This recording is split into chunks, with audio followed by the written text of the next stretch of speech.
ਅੱਜ ਆਪਾਂ ਕੋਈ ਨਹੀਂ ਬੱਚੇ ਸਾਰ ਰਾਤ ਆਪਣੇ ਜੀ ਪਈ ਆ ਲੇਟ ਹੋ ਗਏ ਤੇ ਕੋਈ ਗੱਲ ਨਹੀਂ ਉਹਨੇ ਲੇਟ ਕਵਰ ਕਰ ਲਾਂਗੇ। ਹਾਂਜੀ 480 ਅੰਗ ਤੋਂ ਗਿਆਨ ਸ਼ੁਰੂ ਕਰਾਂਗੇ ਜੀ। ਜਿਹੜਾ ਸ਼ਬਦ ਹੈ ਆਪਾਂ ਨੇ ਪਹਿਲਾਂ ਵੀ ਲਿਆ ਸੀਗਾ ਇਹ ਉਦੋਂ ਜਿਹੜੇ ਬਾਬਾ ਬੋਲਤੇ ਤੇ ਕਹਾਂ ਗਏ ਦੇਹੀ ਕੇ ਸੰਗ ਰਹਤੇ, ਇਹ ਸ਼ਬਦ ਹੁਣ ਆਪਾਂ ਜਿਹੜੇ ਹੈਗੇ ਇਹਦੀ ਪ੍ਰੋਪਰ ਪਲੇਸ ਦੇ ਉੱਤੇ ਜਿਹੜਾ ਹੈਗਾ ਸਿਲਸਿਲੇ ਤੇ ਜਿਹੜਾ ਚੱਲ ਰਿਹਾ ਲੜੀ ਉਹਦੇ ਵਿੱਚ ਲਵਾਂਗੇ। ਅੰਗ 480 ਸ਼ਬਦ ਜਿਹੜਾ ਹੈਗਾ 18ਵਾਂ अंक 480 आसा गगन नगर एक बूंद न बरखै, नाद कहाँ जो समाना, परमहंस पार ब्रह्म परमेश्वर माधव परमहंस ले सिधाना। ਇਹਦੇ ਵਿੱਚ ਜਿਹੜੇ ਹੈਗੇ ਕਬੀਰ ਜੀ ਹੈਰਾਨੀ ਸ਼ੋ ਕਰ ਰਹੇ ਆ ਵੀ ਆ ਮੇਰੇ ਅੰਦਰ ਆ ਚੇਂਜ ਕਿਵੇਂ ਹੋ ਗਿਆ, ਮੇਰੇ ਅੰਦਰ ਜਿਹੜੀ ਹੈਗੀ ਇਹ ਅਵਸਥਾ ਪਰਿਵਰਤਨ ਕਿਸ ਤਰ੍ਹਾਂ ਹੋ ਗਿਆ। ਮੇਰੇ ਅੰਦਰ ਪਹਿਲਾਂ ਇੰਨਾ ਸ਼ੋਰ ਸੀਗਾ ਮੇਰੇ ਅੰਦਰ, ਮੇਰੇ ਗਗਨ ਦੇ ਵਿੱਚ ਮੇਰਾ ਵਿਚਾਰ ਮੰਡਲ ਮੈਂ ਕ੍ਰਾਸ ਹੀ ਨਹੀਂ ਕਰ ਪਾਉਂਦਾ ਸੀਗਾ। ਗਗਨ ਨਗਰ ਇੱਕ ਬੂੰਦ ਨਾ ਵਰਖੇ, ਜਰਾ ਵੀ ਜਿਹੜਾ ਹੈਗਾ ਉਹ ਸੁਣਨ ਦੇ ਵਿੱਚ ਮੇਰੀ ਸਮਾਧੀ ਲੱਗਦੀ ਨਹੀਂ ਸੀਗੀ। ਨਾਦ ਕਹਾਂ ਜੋ ਸਮਾਨਾ, ਕਹਿੰਦੇ ਉਹ ਜਿਹੜਾ ਸ਼ੋਰ ਸੀਗਾ ਇਹ ਕਾਮ ਕ੍ਰੋਧ ਲੋਭ ਮੋਹ ਹੰਕਾਰ, ਇਹ ਪੰਜ ਗਿਆਨ ਇੰਦਰੀਆਂ ਜਿਹੜੀਆਂ ਮੈਨੂੰ ਗਿਆਨ ਦਿੰਦੀਆਂ ਸੀ, ਔਰ ਕਾਮ ਕ੍ਰੋਧ ਲੋਭ ਮੋਹ ਹੰਕਾਰ ਜਿਹੜਾ ਹੈਗਾ ਇਹ ਚੋਗਾ ਪਿਆ ਸੀਗਾ। ਇਹ ਚੋਗੇ ਦੇ ਵਿੱਚ ਮੇਰੀ ਸੁਰਤ ਜਾਂਦੀ ਸੀ ਔਰ ਪ੍ਰਾਣ ਸ਼ਕਤੀ ਜਿਹੜੀ ਹੈਗੀ ਇਸ ਪਾਸੇ ਜਿਹੜੀ ਹੈਗੀ ਜਾਇਆ ਹੁੰਦੀ ਸੀ। ਕਹਿੰਦੇ ਉਹ ਨਾਦ ਕਿੱਥੇ ਚਲਾ ਗਿਆ ਹੁਣ। ਪਾਰ ਬ੍ਰਹਮ ਪਰਮੇਸ਼ਰ ਮਾਧੋ ਪਰਮਹੰਸ, ਪਾਰ ਬ੍ਰਹਮ ਪਰਮੇਸ਼ਰ ਮਾਧੋ ਪਰਮਹੰਸ ਲੈ ਸਿਧਾਨਾ।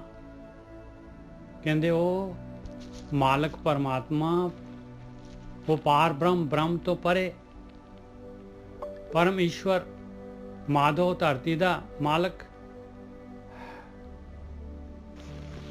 ਪਰਮਹੰਸ ਸਭ ਤੋਂ ਪਰਮਾਤਮਾ ਲੈ ਸਿਧਾਨਾ। ਕਹਿੰਦੇ ਉਹ ਮਾਲਕ ਨੇ ਕਿਰਪਾ ਕਰ ਦਿੱਤੀ, ਉਹ ਲੈ ਗਿਆ ਸਾਰਾ ਕੁਝ। ਉਸ ਮਾਲਕ ਪਰਮਾਤਮਾ ਦੀ ਮਾਇਆ ਸੀਗੀ, ਉਸੇ ਮਾਲਕ ਪਰਮਾਤਮਾ ਨੇ ਆਪਣੀ ਮਾਇਆ ਖਿੱਚ ਲਈ। ਉਸ ਮਾਲਕ ਪਰਮਾਤਮਾ ਨੇ ਮਿਹਰ ਕਰ ਦਿੱਤੀ ਮੇਰੇ ਉੱਤੇ। ਗगन नगर एक बूंद ना बरखै, नाद कहाँ जो समाना, पार ब्रह्म परमेश्वर माधो परमहंस ले सिधाना। बाबा बोलते ते कहाँ गए, दही के संग रहते। ਕਹਿੰਦੇ ਉਹ ਜਿਹੜੇ ਬੋਲਦੇ ਸੀਗੇ ਗਿਆਨ ਇੰਦਰੇ ਉਹ ਕਿੱਥੇ ਚਲੇ ਗਏ ਹੁਣ। ਦਹੀ ਦੇ ਨਾਲ ਹੀ ਸੀਗੇ ਸਾਰੇ, ਉਹ ਸਾਰੇ ਦੇ ਸਾਰੇ ਜਿਹੜੇ ਹੈਗੇ ਚੁੱਪ ਹੋ ਗਏ ਹੁਣ। ਔਰ ਉਹ ਜਿਹੜਾ ਹੈਗਾ ਪਤੰਦਰ ਮਨ ਜਿਹੜਾ ਸੀਗਾ ਉਹਨੂੰ ਧੂਈ ਫਿਰਦੇ ਸੀਗੇ। ਬਾਬਾ ਬੋਲਤੇ ਤੇ ਕਹਾਂ ਗਏ, ਦੇਹੀ ਕੇ ਸੰਗ ਰਹਤੇ, ਸੁਰਤ ਮਾਹੇ ਜੋ ਨਿਰਤੇ ਕਰਤੇ, ਕਥਾ ਵਾਰਤਾ ਕਹਤੇ ਰਹੋ। ਕਹਿੰਦੇ ਜਦ ਜਿਹੜਾ ਹੈਗਾ ਜਦ ਅੱਖਾਂ ਬੰਦ ਹੋ ਜਾਂਦੀਆਂ ਹੈ, ਕੁਛ ਦਿਸ ਨਹੀਂ ਰਿਹਾ, ਹਨੇਰਾ ਹੈਗਾ, ਕੁਛ ਸੁਣ ਨਹੀਂ ਰਿਹਾ, ਫਿਰ ਵੀ ਕਹਿੰਦੇ ਅੰਦਰ ਜਿਹੜਾ ਹੈਗਾ ਬੜਾ ਜਿਹੜਾ ਇਹਨਾਂ ਦਾ ਸ਼ੋਰ ਚੱਲ ਰਿਹਾ, ਇਹਨਾਂ ਦਾ ਨਾਚ ਚੱਲ ਰਿਹਾ ਹੈ। ਫਿਰ ਵੀ ਇਹ ਕਾਮ ਕ੍ਰੋਧ ਲੋਭ ਮੋਹ ਹੰਕਾਰ, ਇਹ ਗਿਆਨ ਇੰਦਰੇ ਫਿਰ ਜਿਹੜੇ ਹੈਗੇ ਅੰਦਰ ਜਿਹੜੇ ਹੈਗੇ ਫਿਰ ਚਲਾਈ ਜਾਂਦੇ ਆ। ਇਹਨਾਂ ਨੇ ਜਿਹੜਾ ਹੈਗਾ ਆਪਣਾ ਅਵਚੇਤਨ ਮਾਈਂਡ ਹੈ ਉੱਥੋਂ ਚੱਕੀ ਜਾਂਦੇ ਆ, ਡਾਟਾ ਆਈ ਜਾਂਦਾ ਹੈ। ਸੁਰਤ ਮਾਹੇ ਜੋ ਨਿਰਤੇ ਕਰਤੇ, ਕਥਾ ਵਾਰਤਾ ਕਹਤੇ। ਕਹਿੰਦੇ ਕਥਾ ਵਾਰਤਾ ਕਰਦੇ ਸੀਗੇ ਉਹ ਸਾਰੇ ਬੋਲਣ ਵਾਲੇ ਜਿਹੜੇ ਹੈਗੇ ਕਿੱਧਰ ਨੂੰ ਚਲੇ ਗਏ ਭਾਈ। ਰਹਾਓ। ਹਾਂਜੀ ਗੋਰਕੀ ਸਾਹਿਬ। ਹਾਂਜੀ ਠੀਕ ਹੈ ਸਾਧ ਸੰਗਤ ਜੀ, ਇਸ ਬਾਣੀ ਦੀ ਵਿਆਖਿਆ ਕਰਨ ਤੋਂ ਪਹਿਲਾਂ 1 ਮਿੰਟ ਆਪਾਂ ਵਿਚਾਰ ਕਰਾਂਗੇ। ਟੋਟਲ 4 ਅਵਸਥਾਵਾਂ ਨੇ ਇਸ ਸੰਸਾਰ ਤੇ, ਔਰ ਪਹਿਲੀਆਂ 3 ਅਵਸਥਾਵਾਂ ਦੇ ਵਿੱਚ ਹੀ ਜਿਹੜਾ ਬੰਦਾ ਪ੍ਰਕਿਰਤੀ ਦੇ ਅਧੀਨ ਰਹਿੰਦਾ ਹੈ ਉਹ ਜੰਮਦਾ ਹੈ ਤੇ ਮਰਦਾ ਹੈ। ਚੌਥੀ ਅਵਸਥਾ ਜਿਹੜੀ ਉਹਨੂੰ ਚੌਥਾ ਪਦ ਕਹਿ ਦਿੰਦੇ ਆਪਾਂ, ਤੇ ਚੌਥੇ ਪਦ ਦਾ ਮਤਲਬ ਇਹ ਵੀ ਹੈ ਕਿ ਆਤਮਾ ਤੱਤ। ਆਤਮਾ ਤੱਤ ਕਿਹਨੂੰ ਕਹਿੰਦੇ ਆ? ਜਿੱਥੇ ਇਸ ਜੜ ਪ੍ਰਕਿਰਤੀ ਦਾ ਪ੍ਰਭਾਵ ਨਹੀਂ ਹੁੰਦਾ, ਉਹ ਇੱਕ ਸਾਡੀ ਅੰਤਰਾਕਰਨ ਦੀ ਸਥਿਤੀ ਹੈ। ਪਹਿਲਾਂ ਆਪ ਸਮਝ ਲਓ ਜਾਗਰਤ ਅਵਸਥਾ ਹੈ, ਜਿਹੜਾ ਆਪਾਂ ਕਥਾ ਕਰ ਰਹੇ ਹਾਂ, ਜੋ ਗੱਲਾਂ ਵਿਚਾਰਾ ਕਰਦੇ ਹਾਂ, ਆਪਾਂ ਸਾਂਝੀਆਂ ਕਰ ਰਹੇ ਹਾਂ, ਇਸ ਚੀਜ਼ ਨੂੰ ਸੁਣਨ ਵਾਲਾ ਤੇ ਬੋਲਣ ਵਾਲਾ ਜਿਹੜਾ ਬੰਦਾ, ਜ਼ਿਆਦਾਤਰ ਬੰਦੇ ਜਿਹੜੇ ਹੁੰਦੇ ਆ ਉਹ ਹੁੰਦੇ ਆ ਜਾਗਰਤ ਅਵਸਥਾ ਕਿਹਾ ਜਾਂਦਾ, ਠੀਕ ਹੈ। ਪਰ ਇਹਦੇ ਵਿੱਚ ਵੀ ਜੇਕਰ ਤੁਸੀਂ ਸਾਧਨਾ ਕਰਦੇ ਹੋ ਤੇ ਉਹਦੇ ਨਾਲ ਕੀ ਹੋਊਗਾ, ਤੁਹਾਡੇ ਵਿਚਾਰ ਥੋੜੇ ਸ਼ਾਂਤ ਹੋ ਜਾਣਗੇ। ਆਮ ਬੰਦਾ ਜਿਹੜਾ ਉਹ ਇਹਦੇ ਵਿੱਚ ਹੀ ਜੀਵਨ ਬਤੀਤ ਕਰਦਾ। ਉਸ ਤੋਂ ਅੱਗੇ ਇੱਕ ਦੂਜੀ ਅਵਸਥਾ ਹੈ, ਉਹਨੂੰ ਕਹਿੰਦੇ ਆ ਆਪਾਂ ਸਪਨ ਅਵਸਥਾ। ਸਪਨ ਅਵਸਥਾ ਜਦੋਂ ਆਪਾਂ ਸੌਂ ਜਾਂਦੇ ਹਾਂ, ਮਨ ਕੀ ਕਰਦਾ, ਸੁਪਨਿਆਂ ਦਾ ਸੰਸਾਰ ਰਚ ਲੈਂਦਾ ਤੇ ਚਿੱਤ ਦੇ ਵਿੱਚ ਵਹਿੰਦਾ, ਚਿੱਤ ਦੇ ਵਿੱਚ ਵਹਿੰਦਾ, ਫਿਰ ਉੱਥੇ ਉਲਝਿਆ ਰਹਿੰਦਾ, ਸੁਰਤੀ ਨੂੰ ਉਲਝਾਈ ਰੱਖਦਾ, ਪਰ ਉੱਥੇ ਬੁੱਧੀ ਨਹੀਂ ਹੁੰਦੀ। ਬੁੱਧੀ ਜਿਹੜੀ ਹੈ ਜਾਗਰਤ ਅਵਸਥਾ ਦਾ ਵਿਸ਼ਾ ਹੈ। ਇਸ ਕਰਕੇ ਜਿਹੜੇ ਸੁਪਨੇ ਹੁੰਦੇ ਊਟ ਪਟਾਂਗ ਹੁੰਦੇ ਗਏ, ਉਹਨਾਂ ਦੇ ਮੂੰਹ ਸਿਰ ਨਹੀਂ ਹੁੰਦੇ, ਉਹਨਾਂ ਚ ਇੰਨੀ ਗੱਲਬਾਤ ਨਹੀਂ ਹੁੰਦੀ। ਹਾਂਜੀ ਨੀਜੋ ਸਾਹਿਬ, ਬਹੁਤ ਵਧੀਆ, ਬਿਲਕੁਲ ਸਹੀ ਹੈ ਜੀ। ਹਾਂ, ਉਹਦੇ ਵਿੱਚ ਜਾਨ ਨਹੀਂ ਹੁੰਦੀ, ਕਿਉਂਕਿ ਐਵੇਂ ਉਹ ਧੂੜ ਮਿੱਟੀ ਹੈ, ਬਸ ਕੁਛ ਨਹੀਂ ਹੈਗਾ। ਹੁਣ ਸੁਪਨੇ ਚ ਕਈ ਕਹਿੰਦੇ, ਵੀਰ ਜੀ ਮੈਂ ਤਾਂ ਸੁਪਨੇ ਚ ਏਦਾਂ, ਮੈਨੂੰ ਏਦਾਂ ਕੋਈ ਚੀਜ਼ ਵੇਖ ਲਈ ਆ, ਸੱਪ ਦਿਖਦਾ, ਮੈਨੂੰ ਫਲਾਣਾ ਦਿਖਦਾ, ਮੈਂ ਕੁਛ ਵੀ ਨਹੀਂ ਹੈਗਾ। ਮੈਂ ਸੁਪਨੇ ਚ ਤੇ ਮੈਂ ਕਈ ਵਾਰੀ ਰਾਜਾ ਬਣਿਆ, ਮੇਰਾ ਮਹਿਲ ਕਿੱਥੇ, ਫਿਰ ਲਿਆਓ ਦੋ ਮੈਨੂੰ ਸੁਪਨੇ ਚ। ਮੇਰਾ ਮਹਿਲ, ਹਾਂ ਆਪਾਂ ਉੱਡਦੇ ਆ ਸੁਪਨੇ ਦੇ ਵਿੱਚ, ਆਪਾਂ ਉੱਡ ਕਿਵੇਂ ਸਕਦੇ ਹਾਂ? ਜੇ ਮੇਰਾ ਇੱਕ ਸੁਪਰੀਡੈਂਟ ਸੀ, ਕਹਿੰਦੇ ਸਿੰਘ ਮੈਨੂੰ ਨਾ ਏਦਾਂ ਨਾਈਟਮੇਅਰ ਆਇਆ, ਮੈਂ ਸੜਕ ਤੇ ਕਿਸ਼ਤੀ ਚਲਾਉਂਦੇ ਆ, ਸਭ ਉਲਟੀਆਂ, ਉੱਥੇ ਲੌਜਿਕ ਨਹੀਂ ਹੈਗਾ, ਬੁੱਧੀ ਨਹੀਂ ਹੈਗੀ ਉੱਥੇ, ਬਸ ਚੱਲ ਰਿਹਾ ਹੈ। ਕਚਰਾ ਪਿਆ ਸੀ ਥੋੜਾ ਜਿਹਾ, ਉਹ ਹਵਾ ਚ ਉੱਡ ਗਿਆ ਤੇ ਬਸ ਉਹਦੇ ਤੇ ਫਿਲਮ ਬਣਾਤੀ ਮਨ ਨੇ। ਫਿਰ ਮਨ ਨੂੰ ਏਦਾਂ ਦੀ ਇੱਕ ਹੁੰਦੀ ਆ ਆਦਤ, ਇਹਨੂੰ ਕੁਛ ਵੀ ਚੀਜ਼ ਮਿਲ ਜੇ, ਇਹਨੂੰ ਪਿਓ ਦੇ ਪੁੱਤ ਨੂੰ, ਇਹਨੇ ਲੱਸੀ ਦੀ ਚਾਟੀ ਭਰ ਲੱਗਿਆ, 1 ਮਿੰਟ ਨਹੀਂ ਲਾਉ। ਤੁਸੀਂ ਇਹਨੂੰ ਛੋਟਾ ਜਿਹਾ ਤਿਣਕਾ ਦੇ ਦਿਓ, ਵੇਖੋ ਕਿੱਡਾ ਵੱਡਾ ਮਹਿਲ ਖੜਾ ਕਰ ਦਿੰਦਾ। ਠੀਕ ਹੈ ਜੀ। ਨੰਬਰ 2 ਸਪਨ ਅਵਸਥਾ, ਪਹਿਲੀ ਜਾਗਰਤ, ਤੀਜੀ ਸੁਖਾਪਤੀ ਹੈ, ਬੜੀ ਤਗੜੀ ਅਵਸਥਾ। ਹੁਣ ਜਦੋਂ ਬੰਦਾ ਬਿਮਾਰ ਹੋ ਜਾਂਦਾ ਨਾ ਤੇ ਡਾਕਟਰ ਕੀ ਕਰਦੇ ਆ ਕਿ ਇਹਦਾ ਹੱਲ ਨਹੀਂ ਆ, ਦਵਾਈ ਦਾ ਅਸਰ ਨਹੀਂ ਹੋ ਰਿਹਾ, ਤੇ ਕਿਉਂ ਨਾ ਇਹਨੂੰ ਲੰਬੀ ਨੀਂਦ ਦਿੱਤੀ ਜਾਵੇ, 2-4 ਦਿਨ 5 ਦਿਨ ਗਹਿਰੀ ਨੀਂਦ ਚ ਭੇਜਿਆ ਜਾਵੇ। ਗਹਿਰੀ ਨੀਂਦ ਚ ਕੀ ਹੁੰਦਾ ਹੈ, ਜਿੱਦਾਂ ਆਪਾਂ ਮੋਬਾਈਲ ਖਰਾਬ ਹੋ ਜੇ, ਆਪਾਂ ਰੀਸਟਾਰਟ ਨਹੀਂ ਕਰ ਦਿੰਦੇ ਉਹਨੂੰ, ਬਿਲਕੁਲ ਰੀਬੂਟ ਕਰ ਦਿੰਦੇ। ਹਾਂਜੀ, ਹਾਂ, ਰੀਬੂਟ ਕਰੀਦਾ ਤੇ ਉਹਦੇ ਨਾਲ ਕੀ ਹੁੰਦਾ, ਥੋੜਾ ਜਿਹਾ ਨਾ ਉਹਦਾ ਜਿਹੜਾ ਅੰਦਰ ਜਿਹੜਾ ਮਾਲ ਮੱਤਾ ਥੋੜਾ ਸੈਟਲ ਹੋ ਜਾਂਦਾ, ਹਜਮ ਕਰ ਲੈਂਦਾ ਮੋਬਾਈਲ ਉਹਨੂੰ, ਉਦਾਂ ਹਜਮ ਨਹੀਂ ਹੁੰਦੀ ਜੀ। ਹੁਣ ਇੱਥੇ ਸੁਖਾਪਤੀ ਅਵਸਥਾ ਜਿਹੜੀ ਹੁੰਦੀ ਆ, ਇਹ ਬੜੀ ਇੰਪੋਰਟੈਂਟ ਅਵਸਥਾ ਹੈ। ਔਰ ਖਾਸ ਕਰਕੇ ਜਿਹੜਾ ਬੰਦਾ ਸੁਖਾਪਤੀ ਅਵਸਥਾ ਚ ਪ੍ਰਵੇਸ਼ ਨਹੀਂ ਕਰ ਪਾਉਂਦਾ, ਸਪਨ ਮੰਡਲ ਚ ਰਹਿ ਜਾਂਦਾ, ਉਹ ਬੰਦਾ 7-8 ਘੰਟੇ 9 ਘੰਟੇ ਸੌਂ ਕੇ ਵੀ ਉਹ ਬੰਦੇ ਦੀ ਥਕਾਵਟ ਦੂਰ ਨਹੀਂ ਹੋਣੀ। ਬਿਲਕੁਲ ਸਹੀ ਗੱਲ ਹੈ। ਔਰ ਸੁਖਾਪਤੀ ਦੇ ਵਿੱਚ ਜੇ ਘੰਟਾ 2-1.5 ਘੰਟਾ ਵੀ ਚਲੇ ਜਾਊਗਾ ਨਾ ਤੇ ਬੰਦਾ ਪੂਰਾ ਤਰੋ ਤਾਜ਼ਾ ਰਹੇਗਾ। ਹਾਂ, ਹੁਣ ਆਪਾਂ ਜਿਹੜੇ ਸਾਧਕ ਹੁੰਦੇ ਆ, ਸਾਡੀ ਨੀਂਦ ਘਟ ਜਾਣੀ। ਆਪਨੇ ਦੇਖਿਆ, ਜਦ ਬਹੁਤਾ ਨਹੀਂ ਸੌਣਾ, ਬਹੁਤਾ ਨਹੀਂ ਬੋਲਣਾ, ਬਾਣੀ ਚ ਲਿਖਿਆ, ਬਿਲਕੁਲ ਲਿਖਿਆ, ਤੁਹਾਡੀ ਨੀਂਦ ਘਟ ਜਾਊਗੀ, 5-6 ਘੰਟੇ ਨੀਂਦ ਰਹਿ ਜਾਣੀ, ਬੜੀ ਤਗੜੀ ਨੀਂਦ ਦਿਓ। ਔਰ ਉਸ ਨੀਂਦ ਦੇ ਵਿੱਚ ਵੀ ਤੁਹਾਡਾ ਕੰਮ ਇਹ ਨਹੀਂ ਕਿ ਦਿਨੇ ਤੁਹਾਨੂੰ ਥਕਾਵਟ ਰਹੂਗੀ, ਕਿ ਕੌਣ ਥੱਕਦਾ ਹੀ ਨਹੀਂ, ਤੁਹਾਡੇ ਚ ਬਹੁਤ એનર્ਜੀ ਹੈ, ਤੁਸੀਂ ਨਹੀਂ ਥੱਕੋਗੇ। ਅੱਛਾ, ਇਹ ਜਿਹੜੀ ਸਪਨ ਅਵਸਥਾ ਤੋਂ ਅੱਗੇ ਚੱਲ ਕੇ ਸੁਖਾਪਤੀ ਅਵਸਥਾ ਜਿਹਨੂੰ ਕਹਿ ਦਿੰਦੇ ਆ, ਜਿਹਦੇ ਵਿੱਚ ਅਸੀਂ ਕੀ ਕਰਦੇ ਹਾਂ, ਬ੍ਰਹਮ ਚ ਚੱਲ ਜਾਂਦੇ ਹਾਂ, ਆਤਮਾ ਚ ਚੱਲ ਜਾਂਦੇ ਹਾਂ, ਬਹੁਤ ਗਹਿਰੀ ਸਮਾਧੀ ਆ, ਪਰ ਹੋਸ਼ ਨਹੀਂ ਹੈਗੀ, ਪਤਾ ਨਹੀਂ ਸਾਨੂੰ ਜਾਂਦੇ, ਕਿਉਂਕਿ ਉਹ ਜਿਹੜਾ ਉਹ ਸਾਨੂੰ ਪਤਾ ਨਹੀਂ ਲੱਗਦਾ। ਮਨ ਵੀ ਆਪਣੇ ਘਰ ਚੱਲ ਜਾਂਦਾ, ਸੁਰਤੀ ਆਪਣੇ ਘਰ ਚੱਲ ਜਾਂਦੀ ਹੈ, ਤੇ ਸਾਰਾ ਕੁਝ ਜਿਹੜਾ ਪੰਜੇ ਤੱਤ ਜਿਹੜੇ ਨੇ, ਧਰਤੀ, ਪਾਣੀ, ਆਕਾਸ਼, ਪਵਨ ਤੇ ਅਗਨ, ਇਹ ਸਾਰੇ ਤੱਤ ਆਪਣੇ ਸਰੋਤ ਚ ਸਮਾ ਜਾਂਦੇ ਆ, ਕਿਉਂਕਿ ਐਕਟੀਵਿਟੀ ਨਹੀਂ ਰਹਿ ਗਈ। ਹੁਣ ਬਿਲਕੁਲ ਹੁਣ ਮਸ਼ੀਨ ਬੰਦ ਹੋ ਗਈ, ਜਿਹਨੂੰ ਸਲੀਪ ਮੋਡ ਕਹਿ ਦਿੰਦੇ ਆ ਆਪਾਂ, ਹਨਾ। ਬਹੁਤ ਮਿਨੀਮਮ, ਬਹੁਤ ਥੋੜੇ ਜਿਹੇ ਲੈਵਲ ਦੀ ਸ਼ਕਤੀ ਸਾਡਾ ਸਰੀਰ ਪ੍ਰਯੋਗ ਕਰਦਾ ਹੈ। ਔਰ ਇਹਦੇ ਵਿੱਚ ਕੀ ਹੁੰਦਾ ਹੈ ਕਿ ਸਾਡਾ ਸਰੀਰ ਆਪਣੀ ਮੇਨਟੇਨੈਂਸ ਕਰਦਾ ਹੈ, ਕਿਉਂਕਿ ਮਸ਼ੀਨ ਬੰਦ ਹੋ ਗਈ ਨਾ, ਮਨ ਬੰਦ ਹੋ ਗਿਆ। ਉਹਦੇ ਚ ਕਰਦਾ ਕਿ ਜਿੰਨੀ ਵੀ ਟੁੱਟ ਭੱਜ ਹੋਈ ਆ, ਹਾਊਸ ਕੀਪਿੰਗ ਕਹਿ ਦਿੰਦੇ, ਮੇਨਟੇਨੈਂਸ ਸਿਸਟਮ ਹੈਗਾ, ਉਹ ਸਾਡਾ ਸਰੀਰ ਮੇਨਟੇਨੈਂਸ ਕਰਦਾ, ਜੋ ਡੈਮੇਜ ਹੋ ਗਿਆ ਅੰਦਰ ਸੈੱਲ ਉਹਨੂੰ ਰਿਪੇਅਰ ਕਰੇ। ਹੁਣ ਇਹ ਕੀ ਹੋਇਆ ਸੀ ਕਿ ਬ੍ਰਹਮ ਗਿਆਨੀਆਂ ਨੇ ਕੀ ਕੀਤਾ, ਉਹਨਾਂ ਨੇ ਇਸ ਅਵਸਥਾ ਤੇ ਉਹ ਵੀ ਅੱਗੇ ਦੇ ਲਈ ਸਾਧਨਾ ਕੀਤੀ ਹੈ। ਹੁਣ ਸਾਡਾ ਜਿੰਨੀ ਵੀ ਤੁਹਾਨੂੰ ਜਿਹੜੀ ਸਾਧਨਾ ਮੈਂ ਦੱਸ ਰਿਹਾ ਜਾਂ ਨਿੱਜੋ ਸਾਹਿਬ ਦੱਸ ਰਹੇ ਨੇ, ਜਾਂ ਗੁਰੂ ਗ੍ਰੰਥ ਸਾਹਿਬ ਦੇ ਵਿੱਚ ਦੱਸੀ ਗਈ ਹੈ, ਉਹ ਕੇਵਲ ਇਸ ਸੁਖਾਪਤੀ ਅਵਸਥਾ ਤੋਂ ਅੱਗੇ ਜਾਣ ਦੇ ਲਈ ਹੈ।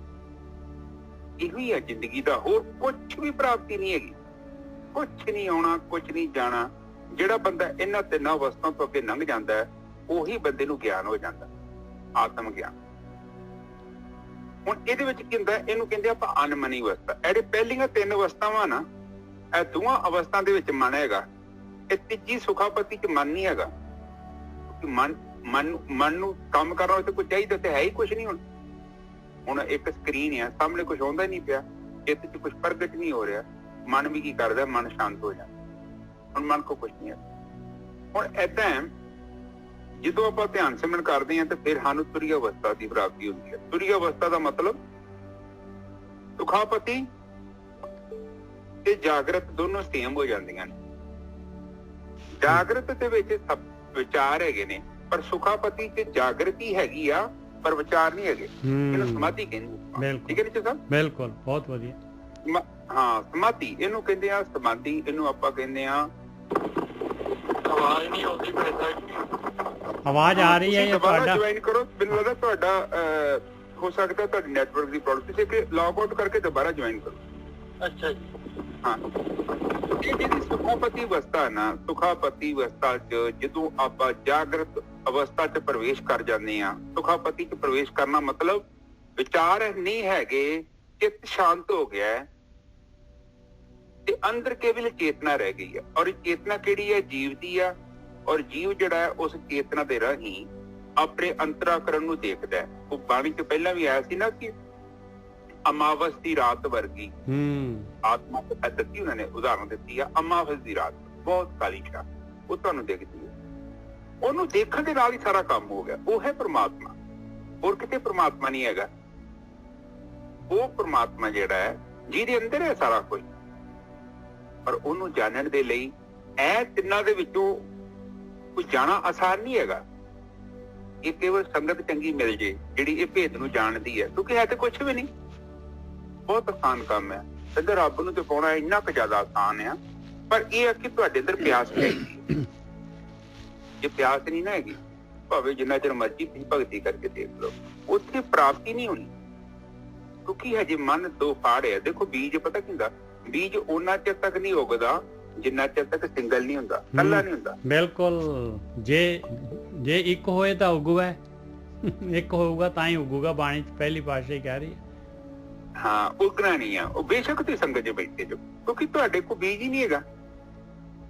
ਸਾਡੇ ਕੋਲ ਬੀਜ ਅੱਧਾ ਉੱਧਰ ਬੈਠਾ, ਅੱਧਾ ਇੱਥੇ ਆ।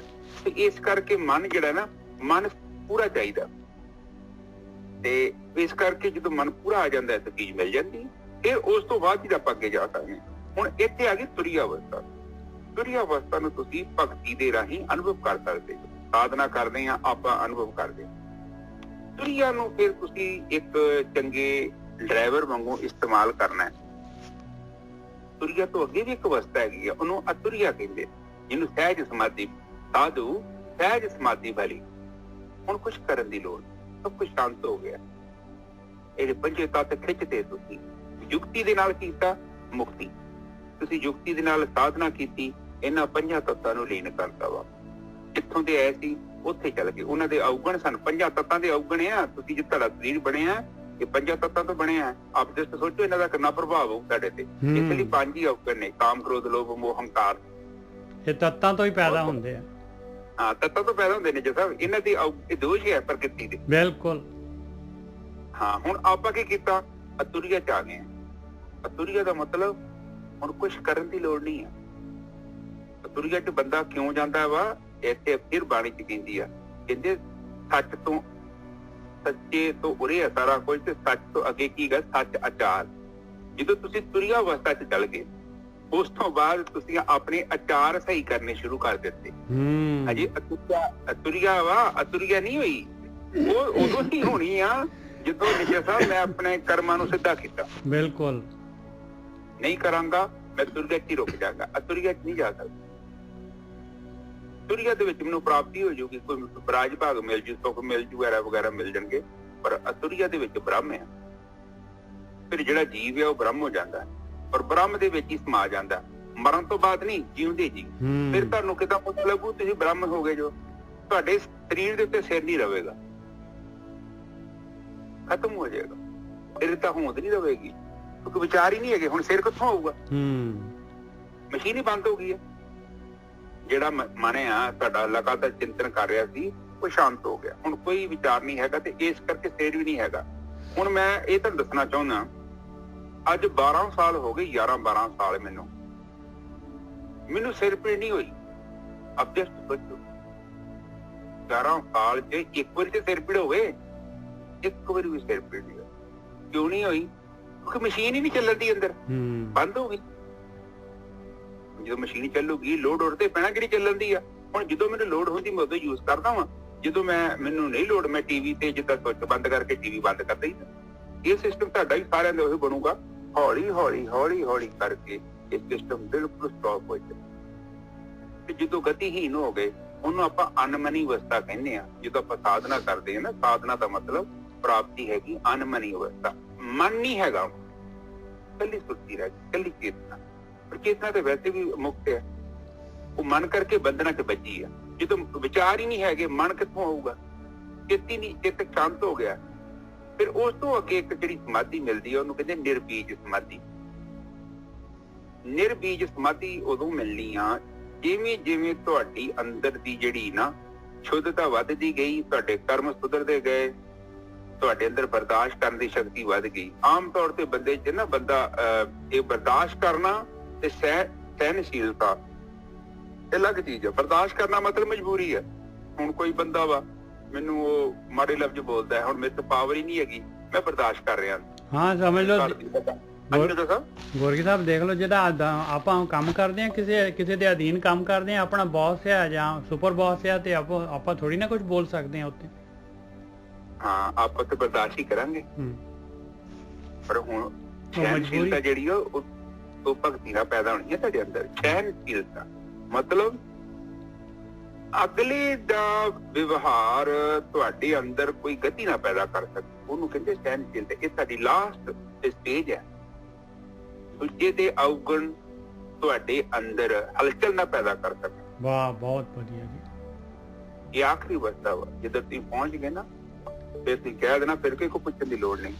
ਇਹ ਇੱਥੇ ਤੁਹਾਡੀ ਪ੍ਰਮਾਣਤਾ ਹੋ ਜਾਊਗੀ। ਪ੍ਰਕਿਰਤੀ ਦਾ ਕੋਈ ਵੀ ਤੱਤ, ਕੋਈ ਬੰਦਾ, ਕੋਈ ਔਰਤ, ਕੋਈ ਪਦਾਰਥ ਤੁਹਾਡੇ ਅੰਦਰ ਹਲਚਲ ਨਹੀਂ ਪੈਦਾ ਕਰ ਪਾ ਰਿਹਾ। ਇਹ ਆਖਰੀ ਅਵਸਥਾ। ਉਧਰ ਤੁਸੀਂ ਮੁਕਤ ਹੋ ਗਏ। ਜੇਕਰ ਹਲਚਲ ਪੈਦਾ ਹੋ ਰਹੀ ਹੈ ਤੇ ਸਮਝ ਲਓ ਕਿ ਤੁਸੀਂ ਪਹੁੰਚੇ ਨਹੀਂ, ਪ੍ਰੋਸੈਸ ਚ। ਇਹ ਆਖਰੀ ਹੈ। ਇਹ ਕਬੀਰ ਜੀ ਉੱਥੇ ਚੜੇ ਹੋਏ ਨੇ, ਉਸ ਅਵਸਥਾ 'ਚ ਬੈਠੇ ਹੋਏ, ਤੇ ਸਾਰੇ ਬ੍ਰਹਮ ਗਿਆਨੀ ਉੱਥੇ ਬੈਠੇ ਹੁੰਦੇ। ਪ੍ਰਕਿਰਤੀ 'ਚ ਕੋਈ ਹਿੰਮਤ ਹੀ ਨਹੀਂ ਹੈਗੀ। ਮਤਲਬ ਦੇਖੋ ਪਤਾ ਕੀ ਹੁੰਦਾ ਵਾ, ਆਮ ਤੌਰ ਤੇ ਜਦੋਂ ਮੈਂ ਆਪ ਜੀ ਨੂੰ ਕਹਿੰਦਾ ਵਾ ਸਹਿਨਸ਼ੀਲਤਾ ਦਾ ਮਤਲਬ ਹੁੰਦਾ ਹੈ ਕਿ ਇੱਕ ਤੇ ਆਪਾਂ ਜਿਹੜਾ ਹੁਕਮ 'ਚ ਚੱਲਣਾ, ਇਹਦਾ ਮਤਲਬ ਇਹ ਨਹੀਂ ਆ ਕਿ ਹੁਕਮ 'ਚ ਚੱਲਣਾ ਤੇ ਕੰਮ ਨਹੀਂ ਕਰਨਾ, ਘਰੇ ਬੈਠੇ ਰਹਿਣਾ ਵਾ, ਰੋਟੀ ਪਾਣੀ ਆਊਗਾ। ਇਹ ਨਹੀਂ ਮਤਲਬ ਹੁਕਮ ਦਾ। ਹੁਕਮ ਦਾ ਮਤਲਬ ਹੈ ਕੋਸ਼ਿਸ਼ ਕਰਨੀ ਆ, ਪੂਰੀ ਕੋਸ਼ਿਸ਼ ਕਰ, ਆਪਣੇ ਨਾਲ ਪੂਰੀ ਟਰਾਈ ਕਰਨੀ ਆ, ਔਰ ਉਸ ਤੋਂ ਬਾਅਦ ਉਹ ਜਿਹੜਾ ਨਤੀਜਾ ਨਿਕਲੂਗਾ ਉਸਨੂੰ ਸਵੀਕਾਰ ਕਰ ਲੈਣਾ। ਉਹਨੂੰ ਕਹਿੰਦੇ ਹੁਕਮ 'ਚ ਚੱਲਣਾ। ਠੀਕ ਹੈ ਨਾ ਜੀ ਸਾਹਿਬ? ਬਿਲਕੁਲ। ਹਾਂ, ਕਈ ਵਾਰੀ ਸੋਚਦੇ ਨਾ, ਸੰਗਤ ਸੋਚਦੀ ਆ ਕਿ ਪਤਾ ਨਹੀਂ ਹੁਕਮ 'ਚ ਚੱਲਣਾ ਮਤਲਬ ਕਿ ਜੋ ਪ੍ਰਮਾਤਮਾ ਕਰ ਰਿਹਾ ਬਿਲਕੁਲ ਠੀਕ ਕਰ ਰਿਹਾ। ਪ੍ਰਮਾਤਮਾ ਕੁਛ ਨਹੀਂ ਕਰ ਰਿਹਾ। ਜੋ ਵੀ ਕਰਨਾ ਹੀ ਖੁਦ ਕਰਨਾ ਹੈ, ਔਰ ਸਾਡਾ ਕੀਤਾ ਹੀ ਉਸਨੇ ਫਲ ਦੇਣਾ ਹੈ। ਜੋ ਵੀ ਬੀਜਾਂਗੇ ਉਸਨੇ ਉਗਣਾ। ਬਾਕੀ ਇਹ ਹੈ ਕਿ ਕੁਛ ਕੰਮ ਕੀਤੇ ਨਹੀਂ ਹੋਏ, ਪੂਰੇ ਨੇਪਰੇ ਨਹੀਂ ਚੜੇ, ਪਰ ਠੀਕ ਉਹਨੂੰ ਸਵੀਕਾਰ ਕਰ ਲਓ। ਔਰ ਸਵੀਕਾਰ ਉਹਨਾਂ ਚਿਰ ਤੱਕ ਨਹੀਂ ਹੋਣਾ ਜਿੰਨਾ ਚਿਰ ਤੱਕ ਤੁਹਾਡੇ ਅੰਦਰ ਸਹਿਨਸ਼ੀਲਤਾ ਨਾ ਪੈਦਾ ਹੋਈ। ਕਿਉਂਕਿ ਬਰਦਾਸ਼ਤ ਕਰਨਾ ਇੱਕ ਅਲੱਗ ਚੀਜ਼ ਹੈ। ਹੁਣ ਮਜਬੂਰੀ ਹੈ, ਕੋਈ ਕੰਮ ਫੈਸਲਾ ਹੋ ਗਿਆ, ਕੁਦਰਤ ਨੇ ਕਰਤਾ ਹੈ, ਤੇ ਮੈਂ ਹੁਣ ਬਰਦਾਸ਼ਤ ਕਰ ਜੂੰਗਾ, ਕੀ ਕਰੂੰਗਾ ਨੂੰ? ਕਿਉਂਕਿ ਮੇਰੇ ਕੋਲ ਤੇ ਹੁਣ ਪੱਲੇ ਕੁਛ ਨਹੀਂ ਹੈਗਾ। ਜਾਂ ਤੇ ਮੈਂ ਉਹਨੂੰ ਚੈਲੰਜ ਕਰਦਾ, ਜਾਂ ਉਹਨੂੰ ਮੈਂ ਚੇਂਜ ਕਰਾਂ। ਹੁਣ ਮੈਂ ਚੇਂਜ ਤੇ ਕਰ ਨਹੀਂ ਸਕਦਾ। ਉਹਨੂੰ ਬਰਦਾਸ਼ਤ ਕਰਕੇ ਹੁਣ ਜਦੋਂ ਮੈਂ ਬਾਜ਼ਾਰ ਗਿਆ, ਕੋਈ ਨੁਕਸਾਨ ਹੋ ਗਿਆ, ਬਰਦਾਸ਼ਤ ਹੀ ਕਰ ਜੂੰਗਾ। ਪਰ ਸਹਿਨਸ਼ੀਲਤਾ ਕੀ ਕਰਦੀ ਹੈ? ਉਹ ਤੁਹਾਨੂੰ ਬਿੰਦੂ ਦੇ ਨਾਲ ਬੰਨ ਕੇ ਰੱਖਦੀ ਆ। ਚੱਕੀ ਦਾ ਜਿਹੜਾ ਸੈਂਟਰ ਕਿੱਲਾ ਨਾ, ਉੱਥੇ ਰੱਖਦੀ ਆ। ਤੁਹਾਨੂੰ ਬਾਹਰ ਕੱਢਣਾ ਪੜਾਊ। ਬਹੁਤ ਨੁਕਸਾਨ ਹੋ ਗਿਆ, ਕੋਈ ਫਰਕ ਨਹੀਂ ਪੈਣਾ ਤੁਹਾਨੂੰ। ਤੁਹਾਡੇ ਅੰਦਰ ਹਲਚਲ ਨਹੀਂ ਪੈਦਾ ਹੋਊ। ਕਿਉਂ ਨਹੀਂ ਪੈਦਾ ਹੁੰਦੀ? ਕਿਉਂਕਿ ਅੰਦਰ ਬਹੁਤ ਜਿਹੜਾ ਆਤਮਾ ਦੀ ਸ਼ਕਤੀ ਪ੍ਰਗਟ ਹੋ ਚੁੱਕੀ ਹੈ। ਚੇਤਨਾ ਬੜੀ ਪ੍ਰਗਟ। ਜਿਵੇਂ ਜਿਵੇਂ ਚੇਤਨਾ ਪ੍ਰਗਟ ਹੋਈ, ਤਿਵੇਂ ਤਿਵੇਂ ਤੁਹਾਡੇ ਅੰਦਰ ਹੋਸ਼ ਵਧੇਗੀ, ਬੇਹੋਸ਼ੀ ਘਟੇਗੀ। ਜਿੰਨਾ ਹੀ ਤੁਸੀਂ ਜ਼ਿਆਦਾ ਸੰਸਾਰ 'ਚ ਉਲਝ ਗਏ, ਚੇਤਨਾ ਘਟਦੀ ਜਾਣੀ ਆ, ਬੇਹੋਸ਼ੀ ਵੱਧਦੀ ਜਾਣੀ। ਇਹ ਸਿੰਪਲ ਜੀ ਗੱਲ ਹੈ। ਠੀਕ ਹੈ ਨਾ ਜੀ ਸਾਹਿਬ? ਅਗਲੀ ਬੋਲੋ। ਹੁਣ ਕਹਿੰਦੇ ਆ ਗਗਨ ਨਗਰ ਇੱਕ ਬੂੰਦ ਨਾ ਵਰਖੈ ਨਾਦ ਕਹਾਂ ਜੋ ਸਮਾਨਾ। ਕੋਈ ਅਵਸਥਾ ਦੀ ਗੱਲ ਕਰ ਰਿਹਾ ਹੈ ਕਬੀਰ ਸਾਹਿਬ ਜਿਹੜੀ। ਹਾਂ, ਹੁਣ ਕਹਿੰਦੇ ਆ ਕਿ ਉਹ ਜਿੱਥੇ ਭੀੜ ਮੱਚੀ ਸੀ, ਹੁਣ ਤੁਰੀ ਅਵਸਥਾ ਬਣ ਗਈ ਹੈ, ਉੱਥੇ ਤੇ ਕੋਈ ਹਲਚਲ ਹੀ ਨਹੀਂ ਹੈਗੀ। ਪਹਿਲਾਂ ਤੇ ਹੀ ਅੰਮ੍ਰਿਤਸਰ ਦੇ ਰੇਲਵੇ ਸਟੇਸ਼ਨ ਵਾਂਗੂ ਲੋਕਲ ਟ੍ਰੇਨਾਂ ਆ ਰਹੀਆਂ ਜਾ ਰਹੀਆਂ ਕਿ ਪਤਾ ਨਹੀਂ ਕਿੰਨੇ ਕੁ ਲੋਕ ਕਿੱਧਰ ਭੱਜੇ ਫਿਰਦੇ, ਦਿਨ ਰਾਤ ਸਟੇਸ਼ਨ ਤੇ ਕੁਰਕੁਲ ਤੇਰੇ ਅੰਦਰ ਹੁੰਦੀ ਸੀ। ਹੁਣ ਤੇ ਕਹਿੰਦੇ ਆ ਕਿ ਉੱਥੇ ਸਟੇਸ਼ਨ ਹੀ ਲਾਕਡਾਊਨ ਕਰਤਾ, ਕੋਰੋਨਾ ਵਾਇਰਸ ਵਾਂਗੂ ਕੋਈ ਨਹੀਂ ਹੈਗਾ ਉੱਥੇ। ਕਿੱਧਰ ਗਏ ਬੰਦੇ, ਉਹ ਸਾਰੇ ਬੰਦੇ ਕਿੱਥੇ ਚਲੇ ਗਏ ਨੇ? ਹਾਂਜੀ ਜੀ ਸਾਹਿਬ ਕਹਿੰਦੇ ਬਾਰ ਬ੍ਰਹਮ ਪਰਮੇਸ਼ਰ ਮਾਧੋ ਪਰਮਹੰਸ ਲੈ ਸਿਧਾਨਾ। ਕਹਿੰਦੇ ਲੈ ਗਿਆ ਭਾਈ, ਜਿਹਦੇ ਬੰਦੇ ਸੀਗੇ, ਜਿਹਦੀ ਮਾਇਆ ਸੀਗੀ, ਉਹ ਆਪਣੀ ਮਾਇਆ ਨੂੰ ਖਿੱਚ ਲਿਆ ਉਹਨੇ। ਮਾਇਆ ਉਹਦੇ ਕਹਿਣੇ ਦੇ ਅਨੁਸਾਰ ਉਹਨੇ ਇਸ਼ਾਰਾ ਕਰਤਾ, ਉਹਨੇ ਹੱਥ ਚੁੱਕ ਕੇ ਇਸ਼ਾਰਾ ਕਰਤਾ, ਮਾਇਆ ਸ਼ਾਂਤ ਹੋ ਗਈ। ਬਾਹਰ ਬ੍ਰਹਮ ਪਰਮੇਸ਼ਰ ਮਾਧਵ ਪਰਮਹੰਸ, ਕਹਿੰਦੇ ਉਹ ਜਿਹੜਾ ਹੈਗਾ ਪਰਮਹੰਸ ਪਰਮ ਆਤਮਾ, ਕਹਿੰਦੇ ਉਹ ਲੈ ਗਿਆ ਭਾਈ। ਹਾਂਜੀ ਵੀਰ ਜੀ। ਹਾਂ, ਉਹ ਕਹਿੰਦੇ ਕਿ ਉਹ ਸਟੇਸ਼ਨ ਸੀ ਉੱਥੇ ਕਾਮ ਕ੍ਰੋਧ ਲੋਭ ਮੋਹ ਹੰਕਾਰ ਦੀ ਭੀੜ ਪਈ ਸੀ, ਹਾਂ ਉਹ ਸ਼ਾਂਤ ਹੋ ਗਈ ਹੈ। ਕਿ ਪਰਮਾਤਮਾ ਦੇ ਅੰਦਰ ਨਹੀਂ ਜਾ ਸਕਦੇ ਹੋ, ਸੁੱਤੀ ਤੇਰੀ ਆਤਮਾ 'ਚ ਚਲ ਗਈ ਹੈ। ਆਤਮਾ 'ਚ ਤਾਂ ਕੋਈ ਨਹੀਂ ਜਾ ਸਕਦਾ, ਉੱਥੇ ਸਮਾਂ ਨਹੀਂ ਜਾ ਸਕਦਾ, ਕਿਸੇ ਨੂੰ ਇਜਾਜ਼ਤ ਨਹੀਂ ਆ, ਕੇਵਲ ਅਸੀਂ ਜਾ ਸਕਦੇ ਹਾਂ, ਕੇਵਲ ਇਨਸਾਨ ਜਾ ਸਕਦਾ ਹੈ। ਨਿਜਾ ਸਾਹਿਬ ਬਿਲਕੁਲ, ਕੋਈ ਨਹੀਂ ਜਾ ਸਕਦਾ ਉੱਥੇ। ਜਿੰਦੇ ਕੀ ਜਾਣਾ ਹੁੰਦਾ ਹੈ, ਪਰ ਜਿਹੜਾ ਗਿਆ ਉਹੀ ਮੁਕਤ।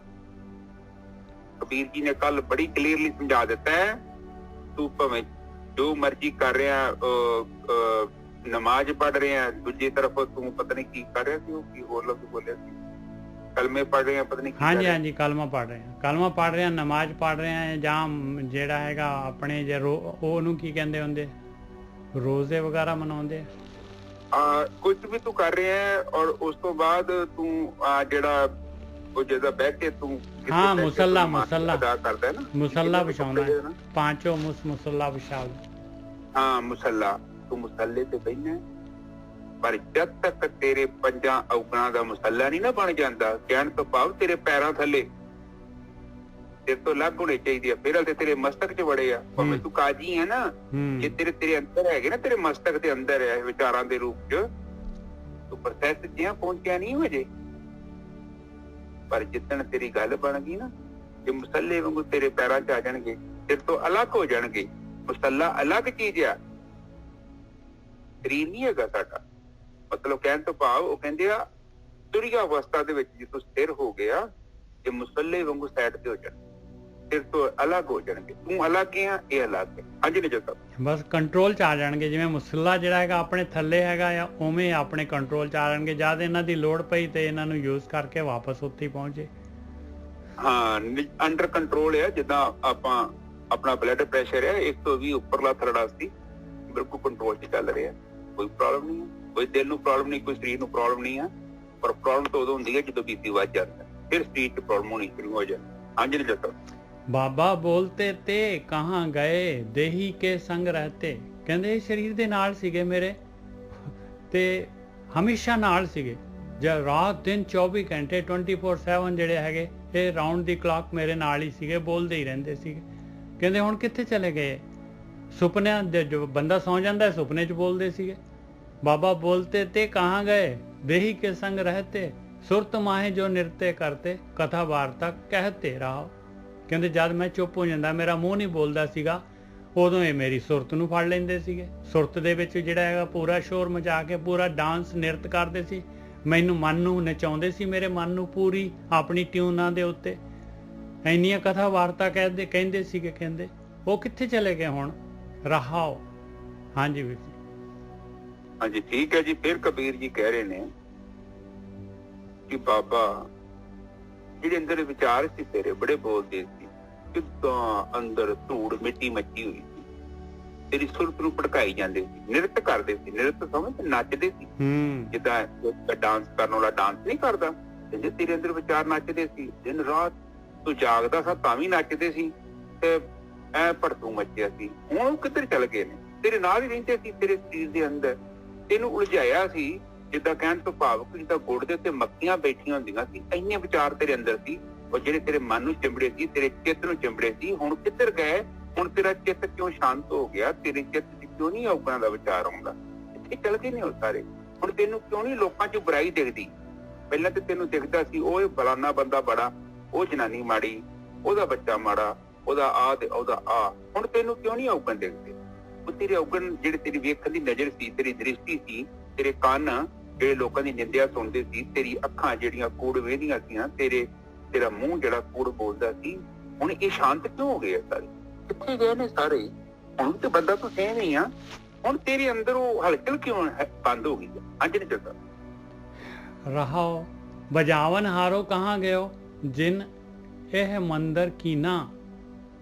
ਕਹਿੰਦੇ ਉਹ ਜਿਹੜਾ ਮਨ ਸੀਗਾ ਜਿਹਨੂੰ ਲਈ ਫਿਰਦੇ ਸੀਗੇ, ਕਹਿੰਦੇ ਜੋ ਇਹਨਾਂ ਦੀ ਟਿਊਨਾਂ ਤੇ ਨੱਚਦਾ ਸੀ, ਜੋ ਇਹਨਾਂ ਨੂੰ ਦੇਖ ਕੇ ਇਹਨਾਂ ਦੇ ਅਨੁਸਾਰ ਜਿਹੜਾ ਹੈਗਾ ਫਿਰ ਜਿਹੜਾ ਹੈਗਾ ਇਹਨਾਂ ਨੂੰ ਭੋਗਣ ਦੇ ਜਿਹੜੇ ਹੈਗੇ ਪਲਾਟਿੰਗ ਕਰਦਾ ਸੀਗਾ।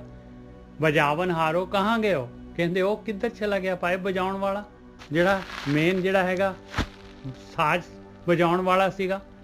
ਬਜਾਵਨ ਹਾਰੋ ਕਹਾਂ ਗਇਓ ਜਿਹਨੇ ਮੰਦਰ ਕੀਨਾ, ਜਿਸਨੇ ਆ ਮੰਦਰ ਬਣਾਇਆ ਹੋਇਆ ਸੀਗਾ, ਜਿਹੜਾ ਪੂਰਾ ਜਿਹੜਾ ਹੈਗਾ ਇਹਦੇ ਉੱਤੇ ਜਿਹੜਾ ਹੈਗਾ ਉਹਨੇ ਇਹ ਮਾਇਆ ਦੇ ਵਿੱਚ ਜਿਹੜਾ ਹੈਗਾ ਪੂਰੀ ਤਰ੍ਹਾਂ ਗਲਤਾਨ ਸੀਗਾ। ਜਿਹੜਾ ਸਾਖੀ ਸ਼ਬਦ ਸੁਰਤ ਨਹੀਂ ਉਪਜੈ ਖਿੰਚ ਤੇਜ ਸਭ ਲੀਨਾ। ਕਹਿੰਦੇ ਉਹ ਜਿਹੜੀ ਫੀਲਡ ਹੈਗੀ ਆ, ਉਹ ਜਿਹੜੀ ਹਾਰਡ ਡਰਾਈਵ ਹੈਗੀ ਆ, ਜਿੱਥੇ ਕਿ ਸਾਰਾ ਦਾ ਸਾਰਾ ਡਾਟਾ ਪਿਆ ਸੀਗਾ, ਜਿੱਥੋਂ ਡਾਟਾ ਆਉਂਦਾ ਸੀ, ਵਿਚਾਰ ਆਉਂਦੇ ਸੀਗੇ, ਕਹਿੰਦੇ ਉਹ ਵੀ ਨਹੀਂ ਹੈ ਹੁਣ ਉੱਥੇ ਕੋਈ। ਹੁਣ ਉਹ ਹਾਰਡ ਡਰਾਈਵ ਦੇ ਵਿੱਚ ਕੋਈ ਵਿਚਾਰ ਆਉਂਦਾ ਹੀ ਨਹੀਂ ਹੈ ਹੁਣ ਸੁਰਤ ਦੇ ਵਿੱਚ। ਸਾਖੀ ਸ਼ਬਦ ਸੁਰਤ ਨਹੀਂ ਉਪਜੇ, ਹੁਣ ਮੇਰੀ ਸੁਰਤ ਜਿਹੜੀ ਹੈਗੀ ਉਹਦੇ ਵਿੱਚ ਸੁਰਤ ਨੂੰ ਮੇਰੇ ਖਿੱਚਦੇ ਹੀ ਨਹੀਂ ਹੈਗੇ। ਖਿੰਚ ਤੇਜ ਸਭ ਲੀਨਾ, ਕਹਿੰਦੇ ਕਿਹਨੇ ਖਿੱਚ ਲਿਆ ਇਹਦਾ ਤੇਜ? ਇਹ ਜਿਹੜੀ ਹੈਗੀ ਇਹਦਾ ਜਿਹੜਾ ਹੈਗਾ ਇਹਦੀ ਪਾਵਰ ਜਿਹੜੀ ਹੈਗੀ ਕਿਹਨੇ ਖਿੱਚ ਲਈ ਆ? ਹਾਂਜੀ ਵੀਰ ਜੀ। ਹਾਂਜੀ ਠੀਕ ਹੈ। ਬਜਾਵਨ ਹਾਰਾ ਕਹਾਂ ਗਿਓ ਜਿਨੇ ਮੰਦਰ ਕੀਨਾ। ਹੁਣ ਕਹਿੰਦੇ ਆ ਕਿ ਇਹ ਦੇਖੋ ਜਿਹੜਾ ਔਗਣਾ ਰੂਪੀ ਰਵਾਬ ਸੀ, ਉਹਨੂੰ ਵਜਾਉਣ ਵਾਲਾ ਕਿੱਥੇ ਗਿਆ ਹੁਣ? ਹੁਣ ਕਿਉਂ ਨਹੀਂ? ਰਵਾਬ ਤੇ ਹੈਗੀ ਆ, ਪਰ ਹੁਣ ਤਾਰਾਂ ਨੂੰ ਛੇੜਨ ਵਾਲਾ ਕੋਈ ਨਹੀਂ ਹੈਗਾ।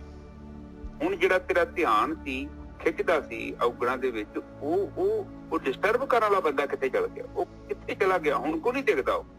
ਉਹ ਗੁੰਮ ਕਿਉਂ ਹੋ ਗਿਆ? ਹਾਂਜੀ ਨਜ਼ਰ ਸਾਹਿਬ।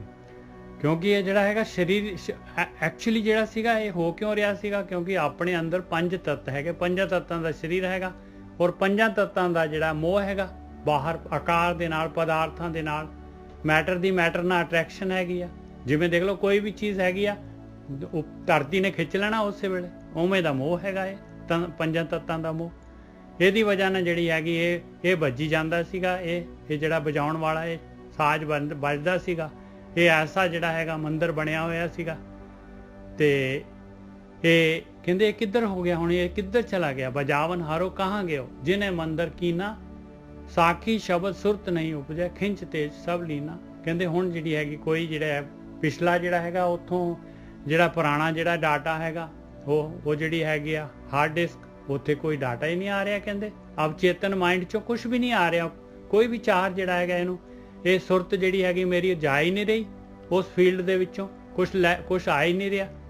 ਤੇ ਕਹਿੰਦੇ ਇਹਦੀ ਪਾਵਰ ਜਿਹੜੀ ਹੈਗੀ ਕਿਹਨੇ ਖਿੱਚ ਲਈ? ਸਾਖੀ ਸ਼ਬਦ ਸੁਰਤ ਨਹੀਂ ਉਪਜੇ ਖਿੰਚ ਤੇਜ ਸਭ ਲੀਨਾ। ਸਾਰੀ ਇਹਦੀ ਪਾਵਰ ਖੋ ਲਈ, ਕਿਹਨੇ ਖੋ ਲਈ? ਹਾਂਜੀ ਵੀਰ ਜੀ। ਹਾਂਜੀ, ਇਹ ਕਹਿ ਰਹੇ ਨੇ ਕਿ ਜਿਹੜਾ ਚਿੱਤ ਆ ਹੁਣ ਚਿੱਤ ਸ਼ਾਂਤ ਹੋ ਗਿਆ। ਹਾਂ, ਚਿੱਤ ਦੇ ਵਿੱਚ ਪਹਿਲਾਂ ਬੜੀਆਂ ਤਰੰਗਾਂ ਪੈਦਾ ਹੁੰਦੀਆਂ ਸੀ ਔਰ ਤੇਰੇ ਧਿਆਨ ਨੂੰ ਖਿੱਚਦੀਆਂ ਸਨ। ਹੁਣ ਚਿੱਤ ਦੇ ਵਿੱਚ ਤਰੰਗ ਕਿਉਂ ਨਹੀਂ ਪੈਦਾ ਹੋਈ? ਪਹਿਲਾਂ ਤੇ ਦੁਨੀਆ ਭਰ ਦੀਆਂ ਤਰੰਗਾਂ ਸਨ, ਉਹ ਸਾਰਾ ਦਿਨ ਤੈਨੂੰ ਉਹੀ ਤਰੰਗਾਂ ਦੇਖਦੀਆਂ ਸਨ, ਜਾਗਦਿਆਂ ਸੁੱਤਿਆਂ ਤੇਰਾ ਜੀਵਨ ਉਹਨਾਂ ਦੇ ਵਿੱਚ ਬਤੀਤ ਹੋ ਰਿਹਾ ਸੀ। ਉਹ ਤਰੰਗਾਂ ਕਿੱਧਰ ਖਿੱਚੀਆਂ ਗਈਆਂ? ਕਿਸਨੇ ਉਹਨਾਂ ਨੂੰ ਕੈਦ ਕਰ ਲਿਆ? ਹਾਂਜੀ ਨਾ ਜਦੋਂ ਸਰਵਨਨ ਵਿਕਲ ਪਏ ਸੰਗ ਤੇਰੇ ਇੰਦਰੀ ਕਾ ਬਲ ਥਾਕਾ।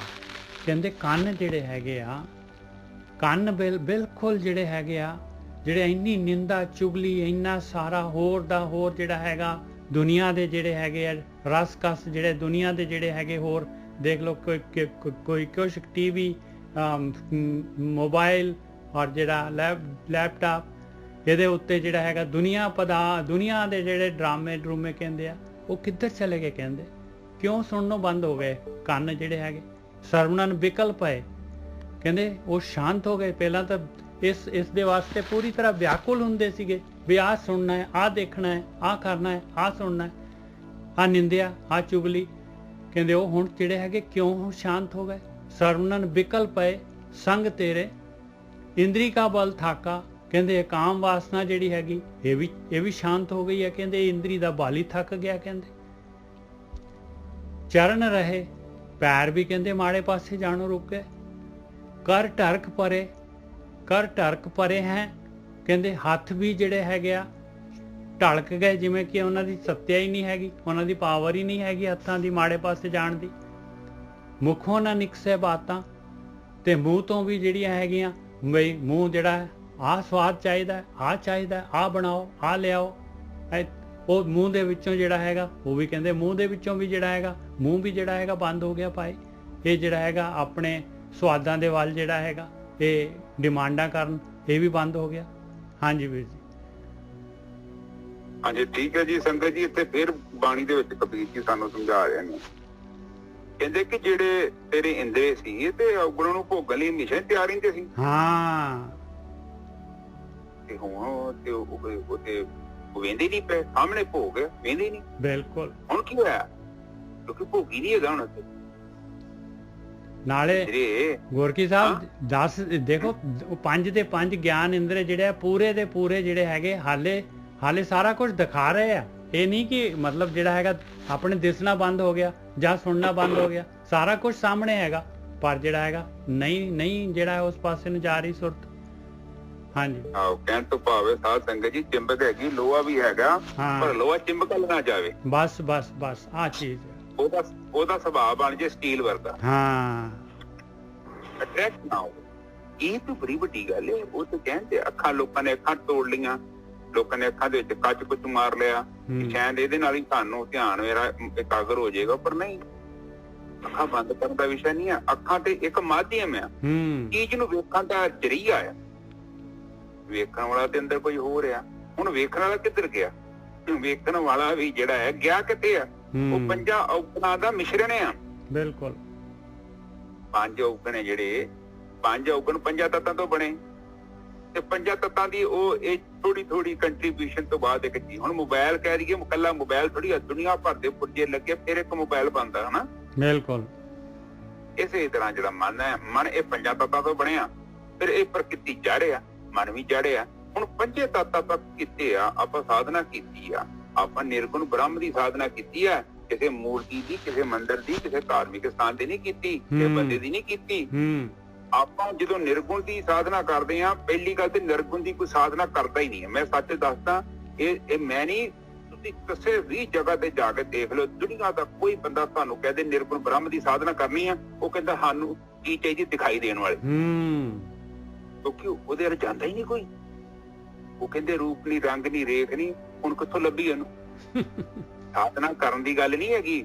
ਇਹ ਜਦੋਂ ਬ੍ਰਹਮ ਦਾ ਨਾਂ ਸੁਣਦਾ ਨਾ ਬੰਦਾ, ਉਹਦੇ ਕੰਨ ਖੜੇ ਹੋ ਜਾਂਦੇ ਆ। ਫਿਰ ਬ੍ਰਹਮ ਦਾ ਨਾਂ ਲੈਣਾ ਸੌਖਾ ਥੋੜੀ ਆ। ਫਿਰ ਉਹ ਬ੍ਰਹਮ ਕਹਿੰਦੇ ਆ ਜਰਰੇ ਜੀ ਹੈਗਾ ਹੀ। ਇਹ ਦੱਸ ਹੁਣ ਕੀ ਕਰੇਗਾ? ਉਹ ਕਿਹਨੂੰ ਮਾੜਾ ਨਹੀਂ ਬੋਲ ਸਕਦਾ। ਇਸ ਕਰਕੇ ਨਿਰਗੁਣ ਬ੍ਰਹਮ ਦੀ ਕੋਈ ਵੀ ਨਹੀਂ ਭਗਤੀ ਕਰਦਾ। ਕਿਉਂ ਨਹੀਂ ਕਰਦਾ? ਕਿਉਂਕਿ ਉਹ ਕਾਫੀ ਔਖਾ ਕੰਮ ਆ, ਉਧਰ ਜਾਂਦਾ ਨਹੀਂ ਆ। ਇਸ ਲਈ ਬਾਣੀ ਚ ਲਿਖ ਕੇ ਗਏ ਨੇ ਕੋਟਨ ਮੇਘ, ਜਾਂਦਾ ਹੀ ਨਹੀਂ ਉਧਰ। ਮੂਰਤੀ ਦੀ ਪੂਜਾ ਇਸ ਕਰਕੇ ਕਰ ਲੈਂਦੇ ਆ, ਮੰਦਿਰਾਂ ਚ ਆਪਾਂ ਇਸ ਕਰਕੇ ਚੱਲ ਜਾਂਦੇ ਆ, ਕਿਉਂਕਿ ਉੱਥੇ ਬੈਠੇ ਆ। 10-20 ਮਿੰਟ ਆਪਾਂ ਥੋੜਾ ਜਿਹਾ ਧਿਆਨ ਇਕਾਗਰ ਕਰਾਂਗੇ, ਅੱਖਾਂ ਬੰਦ ਕਰਕੇ ਉਧਰ ਵੇਖਾਂਗੇ, ਅੱਖਾਂ ਨੀਵੀਆਂ ਕਰ ਲਾਂਗੇ, ਕੁਛ ਨਾ ਕੁਛ ਕਰ ਲਾਂਗੇ। ਪਰ ਜਦੋਂ ਕਹਿੰਦੇ ਬ੍ਰਹਮ ਆ, ਇਹ ਸਾਰਾ ਹੀ ਬ੍ਰਹਮ ਆ, ਤੂੰ ਘਰੇ ਵੀ ਵੇਖ, ਇਹ ਵੀ ਬ੍ਰਹਮ ਆ, ਇਹ ਤੇਰੇ ਲਾਗੇ ਜੋ ਬਨਸਪਤੀ ਇਹ ਵੀ ਬ੍ਰਹਮ ਆ, ਤੇ ਫਿਰ ਵਿਚਾਰ ਕਰਨ ਵਾਲੀ ਗੱਲ ਬਣ ਜਾਂਦੀ ਆ। ਫਿਰ ਕਿਉਂਕਿ ਤੂੰ ਹਿੱਲ ਨਹੀਂ ਸਕਦਾ ਉੱਥੋਂ। ਉਹ ਤੇ ਇੰਟਾਂ ਦੇ ਨਾਲ ਜੀਵਨ ਚੱਲੂਗਾ। ਹੋਸ਼ ਕੋਈ ਗਲਤੀ ਦੀ ਗੁੰਜਾਇਸ਼ ਨਹੀਂ ਆ। ਬ੍ਰਹਮ ਆ। ਬ੍ਰਹਮ ਦਾ ਮਤਲਬ ਕੀ ਹੈ? ਮੈਂ ਇਕੱਲਾ ਬੈਠਾ ਕਮਰੇ 'ਚ ਤਾਂ ਵੀ ਮੈਨੂੰ ਵੇਖਣ ਦਿਓ, ਕਰੋ ਗੱਲ। ਬਿਲਕੁਲ ਸਹੀ ਗੱਲ ਹੈ, ਬਿਲਕੁਲ ਸਹੀ ਗੱਲ ਹੈ। ਤੁਹਾਡੇ ਮਨ ਦੇ ਵਿਚਾਰ ਪੜ ਲੈਂਦਾ ਅਗਲਾ, ਕੀ ਕਰ ਲੋਗੇ? ਇਸੇ ਕਰਕੇ ਉਧਰ ਉਹਦੀ ਗੱਲ ਨਹੀਂ ਸੁਣਦੇ। ਇਸ ਦਾ ਡਰ ਲੱਗਦਾ ਹੈ ਬ੍ਰਹਮ ਦਾ ਨਾਮ ਸੁਣ ਕੇ। ਬ੍ਰਹਮ ਨੂੰ ਫਿਰ ਕਰਦੇ ਆ, ਫਿਰ ਬੰਦਾ ਕੀ ਕਰਦਾ ਹੈ? ਕਲਪਨਾ। ਉਹ ਪ੍ਰਮਾਤਮਾ ਕਿਤੇ ਹੋਰ ਬੈਠਾ ਹੈ, ਤੂੰ ਕਿਤੇ ਹੋਰ ਬੈਠਾ ਹੈ। ਟੈਨਸ਼ਨ ਨਾ ਲੈ, ਆਰਾਮ ਨਾਲ ਜੀਵਨ ਬਤੀਤ ਕਰ, ਹੋਰ ਬੇਹੋਸ਼ ਹੋ ਜਾ। ਜਦੋਂ ਆਪਾਂ ਕਹਿੰਦੇ ਆ ਪ੍ਰਮਾਤਮਾ ਮੇਰੇ ਲਾਗੇ ਖਲੋਤਾ ਵਾ, ਮੇਰੇ ਅੰਦਰ ਬੈਠਾ ਵਾ, ਟੈਨਸ਼ਨ ਤੇ ਵੱਧ ਜਾਣੀ ਆ। ਉਹ ਫਿਰ ਸਾਨੂੰ ਸਾਡੇ ਆਪਣੇ ਆਚਾਰ ਉਹਨਾਂ ਨੂੰ ਸਹੀ ਕਰਨਾ ਪਊਗਾ, ਇਹਦਾ ਪਿਆ ਅਗਲਾ। ਪਰ ਮਜ਼ਾ ਵੀ ਤੇ ਤਾਂ ਹੀ ਹੈ ਨਾ। ਹੁਣ ਤੁਸੀਂ ਇੱਥੇ ਪੇਪਰ ਦੇਣ ਦੇ ਜੋ ਟੀਚਰ ਤੁਹਾਡੇ ਸਾਹਮਣੇ ਬੈਠਾ ਹੋਵੇ, ਹੈਗੀ ਨਾ ਜੀ ਸਾਹਿਬ? ਬਿਲਕੁਲ। ਹੁਣ ਟੀਚਰ ਬੈਠਾ ਹੋਵੇ ਆਪਣੇ ਘਰ, ਇੱਥੇ ਪੇਪਰ 'ਚ ਤੁਸੀਂ ਨਕਲ ਮਾਰ ਲਓ, ਕਾਪੀ ਕਰ ਲਓ, ਟੀਚਰ ਨੂੰ ਕੀ ਪਤਾ? ਬਿਲਕੁਲ। ਇਸ ਲਈ ਜਿਹੜਾ ਤੁਹਾਡਾ ਟੀਚਰ ਹੈਗਾ ਤੁਹਾਡੇ ਅੰਦਰ ਬੈਠਾ ਵਾ, ਉਹ ਤੁਹਾਨੂੰ ਵੇਂਦਾ ਪਿਆ। ਤਾਂ ਹੀ ਤੇ ਇਨਸਾਫ ਹੋਊਗਾ ਨਾ। ਜੇ ਤੇ ਟੀਚਰ ਘਰੇ ਬੈਠਾ ਹੋਊਗਾ 700-800 ਕਿਲੋਮੀਟਰ ਦੂਰ, ਤੇ ਉਹਨੂੰ ਵਿਚਾਰੇ ਨੂੰ ਕੀ ਪਤਾ ਹੋਣਾ? ਉਹ ਵੀ ਤੇ ਸਾਡੇ ਵਰਗਾ ਬੰਦਾ ਹੀ ਹੋਊਗਾ ਜਿਹੜਾ ਲੋਕਾਂ ਨੇ ਬਣਾਤਾ ਹੈ। ਰੱਬ ਕਿੱਥੇ ਬੈਠਾ, ਉੱਥੇ ਬੰਦਾ ਜਾਊਗਾ, ਉੱਥੇ ਦਰਗਾਹ 'ਚ ਪੇਸ਼ ਕਰਨਾ ਪਊਗਾ ਬੰਦੇ ਨੂੰ। ਫਿਰ ਉਹਦੇ ਫਿਰ ਲੇਖਾ ਜੇਖਾ ਬੰਦੇ ਬੈਠੇ ਨੇ ਉੱਥੇ। ਧਰਮਰਾਜ ਰੂਪ ਕੋਈ ਬੰਦਾ ਵਾ ਉੱਥੇ, ਉਹਨਾਂ ਨੇ ਕਲਪਨਾ ਕੀਤੀ ਹੋਈ ਹੈ। ਧਰਮਰਾਜ ਕੋ ਬੰਦਾ ਨਹੀਂ ਆ, ਉਹ ਸ਼ਕਤੀ ਆ। ਕੀ ਇੱਕ ਬੰਦਿਆਂ ਦਾ ਵਿਸ਼ਾ ਥੋੜੀ ਆ। ਜਿਸ ਛਣ ਦੇ ਵਿੱਚ ਕਰੋੜਾਂ ਖਰਬਾਂ ਲੋਕ ਮਰ ਰਹੇ ਨੇ, ਪੈਦਾ ਹੋ ਰਹੇ ਨੇ, ਔਰ ਇੱਕ ਧਰਤੀ ਥੋੜੀ, ਪਤਾ ਕਿੰਨੀਆਂ ਕੁ ਧਰਤੀਆਂ। ਪਰ ਇੱਕ ਚੀਜ਼ ਹੈਗੀ ਹੈ, ਇਸ ਧਰਤੀ ਦਾ ਜਿਹੜਾ ਧਰਮਰਾਜ ਆ ਉਹ ਇੱਕ ਅਲੱਗ ਸ਼ਕਤੀ ਆ, ਦੂਜੀਆਂ ਧਰਤੀਆਂ ਦਾ ਅਲੱਗ ਹੋਊਗਾ।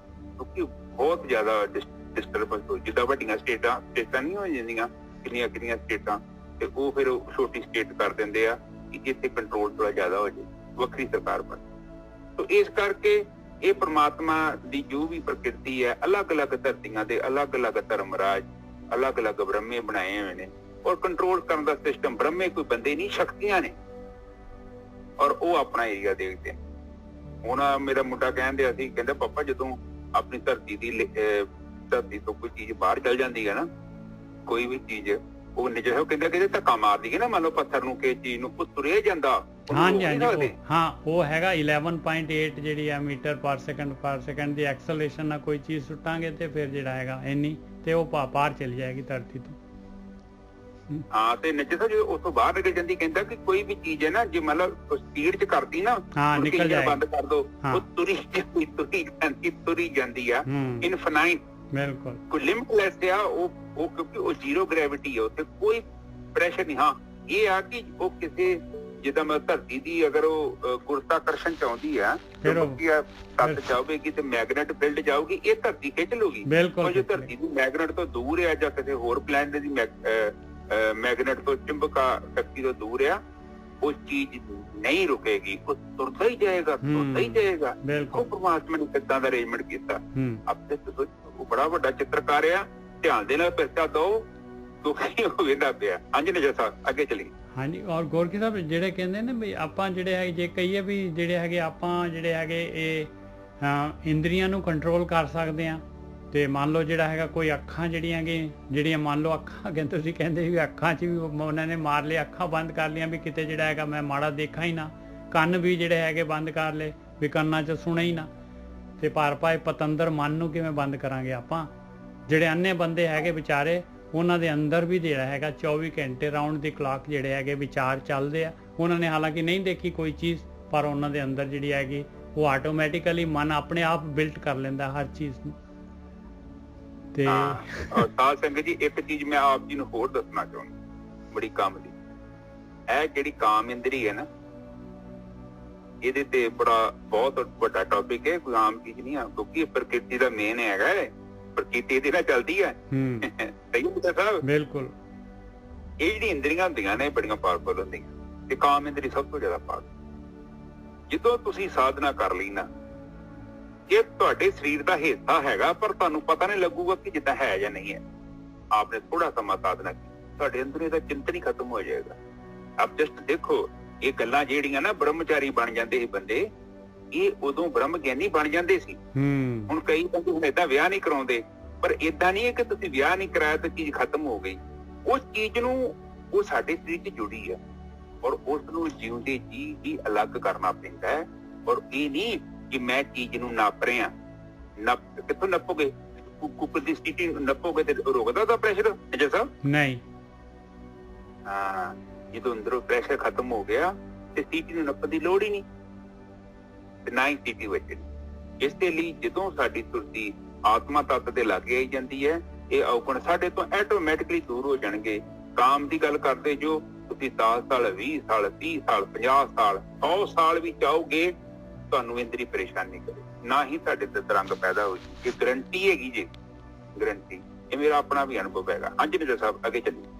ਹਾਂ, ਠਾਕੇ ਪੰਚ ਦੂਤ ਸਭ ਤਸਕਰ, ਆਪ ਆਪਣੇ ਭਰਮ ਤੇ। ਕਹਿੰਦੇ ਜਿਹੜੇ 5 ਦੂਤ ਸੀਗੇ, ਇਹ ਲੁਟੇਰੇ ਜਿਹੜੇ ਸੀਗੇ, ਕਹਿੰਦੇ ਇਹ ਵੀ ਥੱਕ ਗਏ ਭਾਈ। ਥਾਕੇ 5 ਦੂਤ ਸਭ ਤਸਕਰ, ਇਹ ਜਿਹੜੇ ਚੋਰ ਆਪ ਆਪਣੇ ਭਰਮ ਤੇ, ਕਿ ਆਪਣੀ ਆਪਣੀ ਫੀਲਡ ਸੀਗੀ, ਇਹ ਆਪਣੇ ਆਪਣੇ ਉਹਦੇ ਵਿੱਚ ਜਿਹੜਾ ਹੈਗਾ ਭਟਕਾ ਦਿੰਦੇ ਸੀ ਮਨ ਨੂੰ, ਆਪਣੀ ਆਪਣੀ ਫੀਲਡ ਦੇ ਵਿੱਚ। ਥਾਕਾ ਮਨ ਕੁੰਚਰ ਉਰ ਥਾਕਾ ਤੇਜ ਸੂਤ ਧਰ ਰਮਤੇ। ਕਹਿੰਦੇ ਮਨ ਜਿਹੜਾ ਸੀਗਾ, ਇਹ ਮਨ ਵੀ ਥੱਕ ਗਿਆ ਭਾਈ। ਹਾਥੀ ਮਸਤ ਹਾਥੀ ਸੀਗਾ। ਹੋਰ ਕਹਿੰਦੇ ਆ ਜਿਹੜੀ ਫੀਲਡ ਸੀਗੀ, ਜਿੱਥੇ ਜਿਹੜੇ ਸੰਸਕਾਰ ਪਏ ਸੀਗੇ, ਉਹ ਵੀ ਹਿਰਦਾ ਜਿਹੜਾ ਹੈਗਾ, ਕਹਿੰਦੇ ਉਹ ਵੀ ਨਹੀਂ ਰਿਹਾ, ਸੰਸਕਾਰ ਹੀ ਖਤਮ ਹੋ ਗਏ।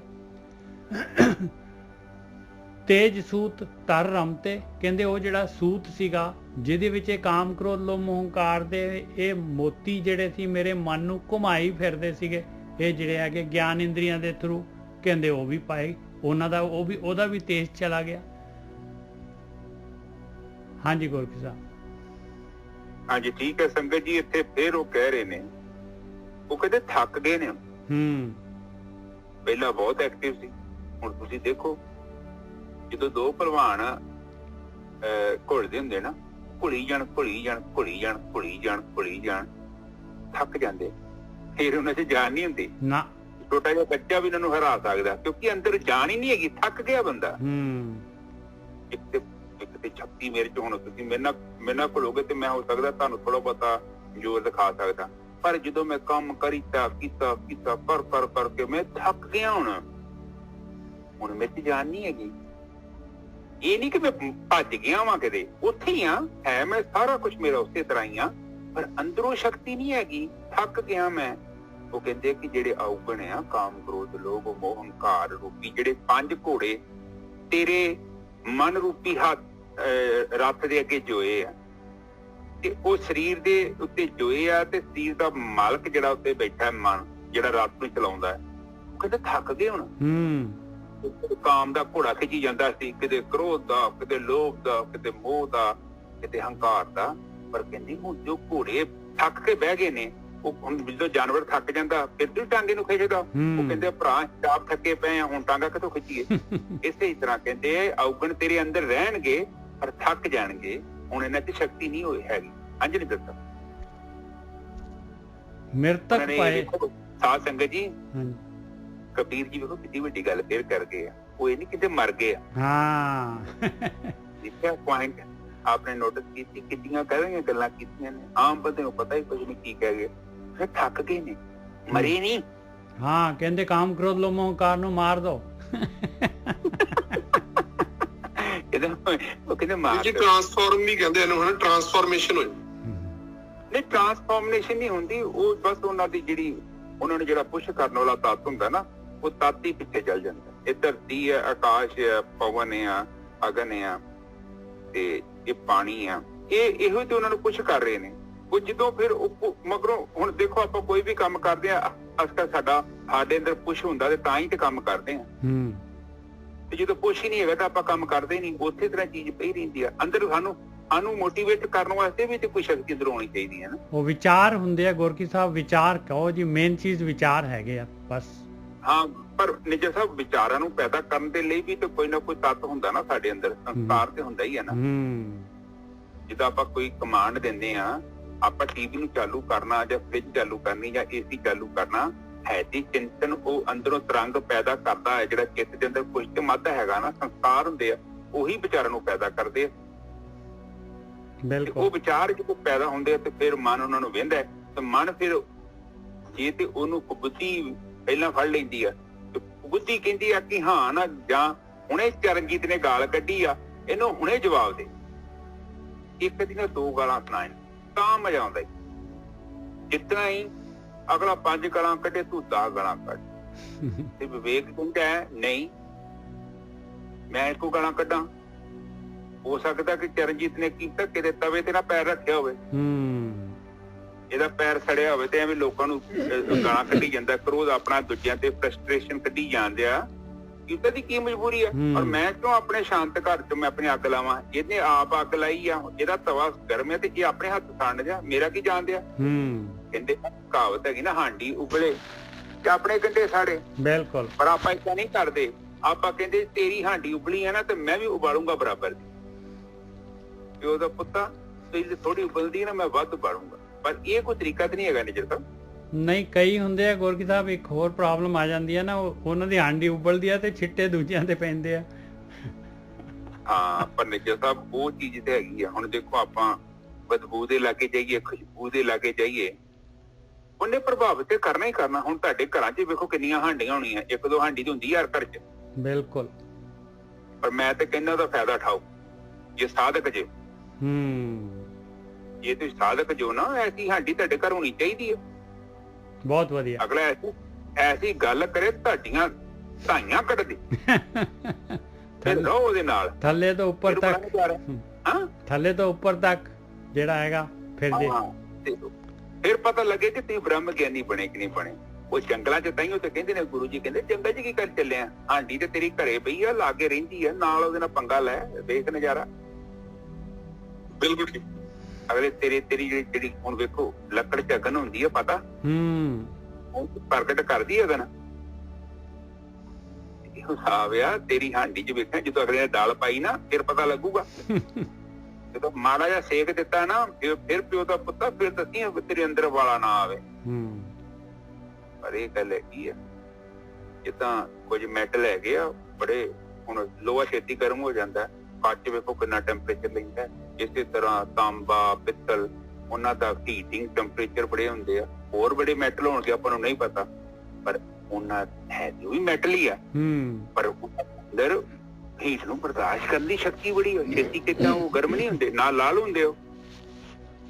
ਇਸੇ ਹੀ ਕਹਿੰਦੇ ਆ ਕਿ ਤੇਰੇ ਅੰਦਰ ਜਿਹੜੀ ਨਾ ਬਰਦਾਸ਼ਤ ਕਰਨ ਦੀ ਸ਼ਕਤੀ ਜਿਹੜੀ ਨਾ ਬੜੀ ਵੱਧ ਜਾਏਗੀ, ਸਹਿਣਸ਼ੀਲਤਾ ਬਹੁਤ ਵੱਧ ਜਾਏਗੀ। ਸਹਿਣਸ਼ੀਲਤਾ ਉਸ ਬੰਦਾ ਉਹਦੇ ਅੰਦਰ ਤੱਤ ਪ੍ਰਵੇਸ਼ ਕਰਦਾ ਹੈ ਜਿਹੜਾ ਭਗਤੀ ਕਰਦਾ, ਬੰਦਗੀ ਕਰਦਾ। ਫਿਰ ਤੇ ਤੁਹਾਡੇ ਲਾਗੇ ਜਿੰਨੀ ਮਰਜ਼ੀ ਹੀਟਾਂ, ਹੁਣ ਤਾਂਬੇ ਦੇ ਲਾਗੇ ਅੱਗ ਲਾ ਕੇ ਵੇਖੋ, ਉਹਨੂੰ ਕੁਛ ਵੀ ਨਹੀਂ ਹੁੰਦਾ ਛੇਤੀ ਕੀਤਾ, ਕਿਉਂਕਿ ਉਹਦਾ ਟੈਂਪਰੇਚਰ ਬੜਾ ਉੱਚਾ ਵਾ। ਹੈ ਵੀ ਮੈਟਰ। ਹਾਂਜੀ ਨੇ ਕਿਥਾ ਅੱਗੇ ਚਲੀ। ਐਕਚੁਅਲੀ ਤਾਂ ਗੋਰਖੀ ਸਾਹਿਬ ਜਿਹੜਾ ਨਾ, ਇਹ ਜਿਹੜੇ ਪੰਜ ਦੂਤ ਹੈਗੇ ਆ, ਇਹ ਜਿਹੜੇ ਹੈਗੇ, ਇਹਨਾਂ ਨੂੰ ਜਿਹੜੇ ਹੈਗੇ ਐਕਟੀਵੇਟ ਕਿਵੇਂ ਹੁੰਦੇ ਆ? ਇਹ ਅਗਲੇ ਉਹਦੇ ਚ ਦੱਸ ਰਹੇ ਆ ਕਬੀਰ ਸਾਹਿਬ, ਪੰਜਵੇਂ ਬੰਦ ਦੇ ਵਿੱਚ, ਮਿਰਤਕ ਪਾਏ ਦਸੇ ਬੰਦ ਛੂਟੇ। ਆ ਦੇਖੋ ਹੁਣ ਇੱਥੇ ਕਹਿੰਦੇ ਆ, ਇਹ ਦਸੇ ਬੰਦ ਜਿਹੜੇ ਹੈਗੇ, ਪੰਜ ਗਿਆਨ ਇੰਦਰੀਆਂ, ਪੰਜ ਕਰਮ ਇੰਦਰੀਆਂ ਕਹਿੰਦੀਆਂ, ਇਹ ਜਿਹੜੀਆਂ ਹੈਗੀਆਂ ਇਹ ਮਿਰਤਕ ਹੋ ਗਈਆਂ। ਇਹਨਾਂ ਨੇ ਜਿਹੜਾ ਹੈਗਾ, ਇਹਨਾਂ ਤੋਂ ਜਿਹੜਾ ਹੈਗਾ ਮਨ ਨੂੰ ਜਿਹੜਾ ਹੈਗਾ ਨਹੀਂ ਸਿਗਨਲ ਆ ਰਿਹਾ। ਮਿਰਤਕ ਪਾਏ ਦਸੇ ਬੰਦ ਛੂਟੇ, ਛੁੱਟ ਗਏ ਕਹਿੰਦੇ। ਬੰਧਨ ਜਿਹੜੇ ਸੀ ਇਹਨਾਂ ਦੇ ਬੰਨਿਆ ਹੋਇਆ ਸੀ ਜਿਹੜਾ। ਮਿੱਤਰ ਭਾਈ ਸਭ ਛੋਰੇ, ਕਿ ਮਿਰਤਕ ਕਿਵੇਂ ਹੋ ਗਏ? ਕਹਿੰਦੇ ਸਰੀਰਿਕ ਮੋਹ ਜਿਹੜਾ ਸੀਗਾ, ਸਰੀਰਿਕ ਮੋਹ ਚੋਂ ਮਿਰਤਕ ਹੋ ਗਏ। ਸਰੀਰ ਦਾ ਮੋਹ ਸੀਗਾ, ਸਰੀਰ ਤੱਤਾਂ ਵੱਲ ਅਟਰੈਕਟ ਹੋ ਰਿਹਾ ਸੀਗਾ। ਤੇ ਇਹ ਕਹਿੰਦੇ ਆ, ਇਹ ਦਸੋਂ ਦੀ ਦਸੋਂ ਗਿਆਨ ਇੰਦਰੀਆਂ ਜਿਹੜੀਆਂ, ਇਹਨਾਂ ਦੇ ਬੰਧਨ ਛੁੱਟ ਗਏ। ਔਰ ਇਹਨਾਂ ਦੇ ਭਾਈ ਭਾਣਜੇ ਭਤੀਜੇ ਜਿਹੜੇ ਹੈਗੇ, ਇਹਨਾਂ ਦੇ ਸੰਬੰਧੀ ਜਿਹੜੇ ਹੈਗੇ, ਉਹ ਵੀ ਕਹਿੰਦੇ ਛੱਡ ਗਏ। ਮਿੱਤਰ ਭਾਈ ਸਭ ਛੋਰੇ।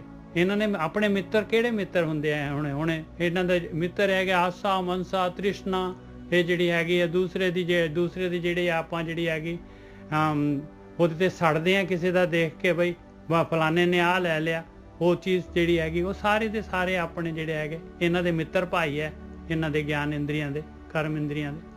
ਕਹਿੰਦੇ ਉਹ ਸਾਰੇ ਦੇ ਸਾਰੇ ਛੁੱਟ ਗਏ ਭਾਈ। ਇਹ ਕਹਿਤ ਕਬੀਰਾ ਜੋ ਹਰ ਧਿਆਵੈ ਜੀਵਤ ਬੰਧਨ ਤੋਰੇ। ਕਹਿੰਦੇ ਭਾਈ ਜਿਹੜਾ ਵੀ ਧਿਆਨ ਸਿਮਰਨ ਕਰੂਗਾ ਉਹੀ ਇਹ ਜਿਉਂਦੇ ਜੀ ਇਹ ਬੰਧਨ ਤੋੜ ਸਕਦਾ ਹੈ ਭਾਈ। ਹੋਰ ਕੋਈ ਨਹੀਂ ਇਹ ਬੰਧਨ, ਹੋਰ ਕੋਈ ਵਿਧੀ ਨਹੀਂ ਹੈ, ਕੋਈ ਤਰੀਕਾ ਨਹੀਂ ਹੈ ਇਹ ਜਿਹੜੀ ਹੈਗੀ ਇਸ ਅਵਸਥਾ ਤੇ ਪਹੁੰਚਣ ਵਾਸਤੇ। ਹਾਂਜੀ ਵੀਰ ਜੀ। ਹਾਂਜੀ ਠੀਕ ਹੈ ਜੀ। ਹੁਣ ਸਾਧ ਸੰਗਤ ਜੀ, ਮ੍ਰਿਤਕ ਦਾ ਮਤਲਬ ਕੀ ਹੁੰਦਾ? ਮੁਰਦੇ ਵਰਗੇ ਹੋ ਗਏ। ਮਤਲਬ ਮੁਰਦੇ ਵਰਗੇ ਹੋ ਗਏ। ਸਰੀਰ ਹੈਗਾ, ਹੁਣ ਕਿਰਿਆ ਨਹੀਂ ਹੋ ਰਹੀ। ਹਾਂ, ਕਿਰਿਆ ਤੱਤ ਤੇ ਬੰਦਾ ਲੀਨ ਹੋ ਗਿਆ। ਹੁਣ ਮੁਰਦੇ ਨੂੰ ਕਹੋ ਕੋਈ ਚੀਜ਼ ਸਮਝਾਓ, ਸੁਣਦਾ ਤੁਹਾਡੀ ਗੱਲ? ਸਾਰੇ ਤੱਤ ਸ਼ਾਂਤ ਹੋ ਗਏ, ਹੁਣ ਪ੍ਰਾਣ ਨਹੀਂ ਹੈਗੇ। ਹੁਣ ਕਹਿੰਦੇ ਕਿ ਉਹ ਇੱਕਦਮ ਸ਼ਾਂਤ ਹੋ ਗਿਆ। ਕੌਣ ਸ਼ਾਂਤ ਹੋ ਗਿਆ? ਗਿਆਨ ਇੰਦਰੀ ਤੇ ਕਰਮ ਇੰਦਰੀ।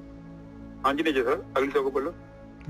ਹੋ ਗਿਆ ਸ਼ਬਦ ਜੀ। ਮਿਰਤਕ ਪਏ ਦਸੇ ਬੰਦ ਛੂਟੇ, मित्र भाई सब छोरे, कहत कबीरा जो हर त्यावै, जीवत बंधन तोरे।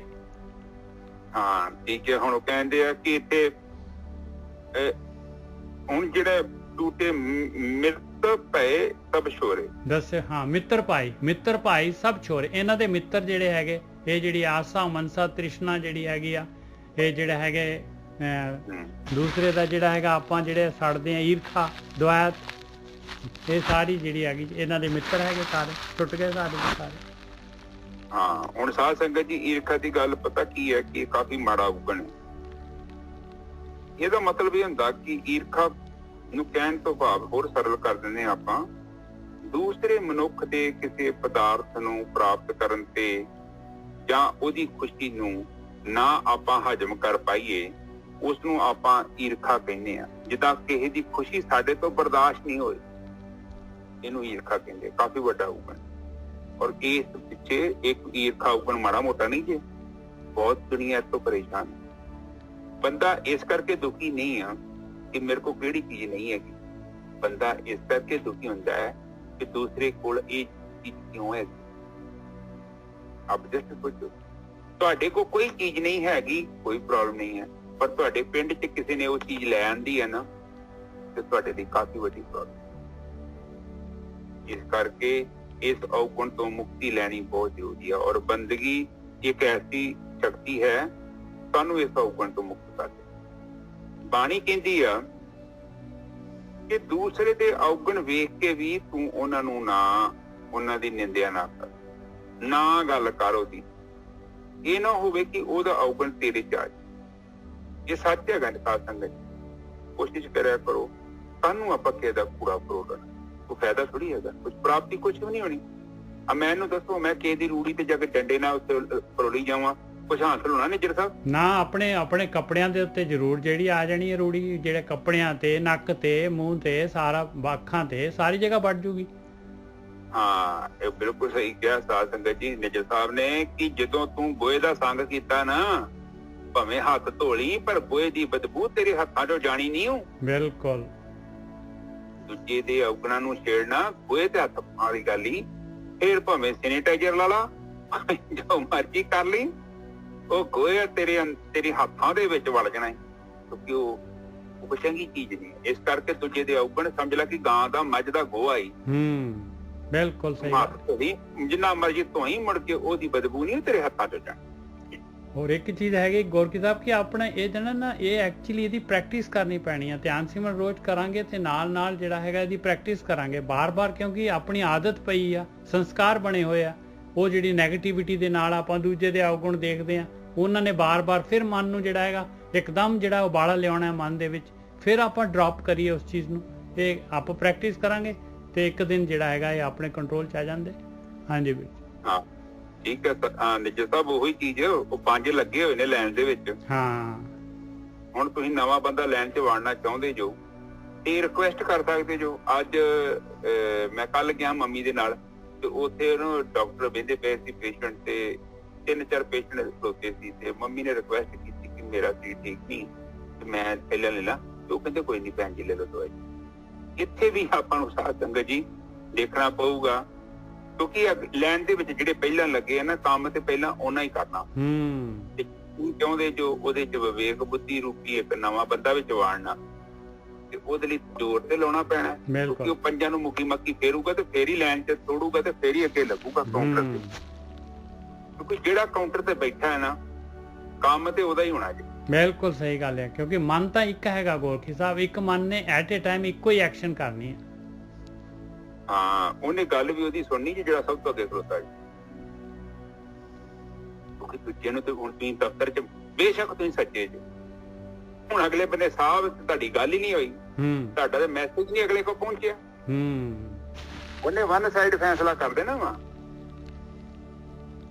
ਉਹ ਨਹੀਂ ਸੁਣਦਾ। ਉਸ ਲਈ ਕਹਿੰਦੇ ਆ ਵਿਵੇਕ। ਵਿਵੇਕ ਦਾ ਮਤਲਬ ਉਹਦੇ ਫਾਇਦੇ ਤੇ ਨੁਕਸਾਨ ਦੱਸੇ ਮਨ ਨੂੰ, ਫਿਰ ਮਨ ਸਮਝ ਲੈਂਦਾ।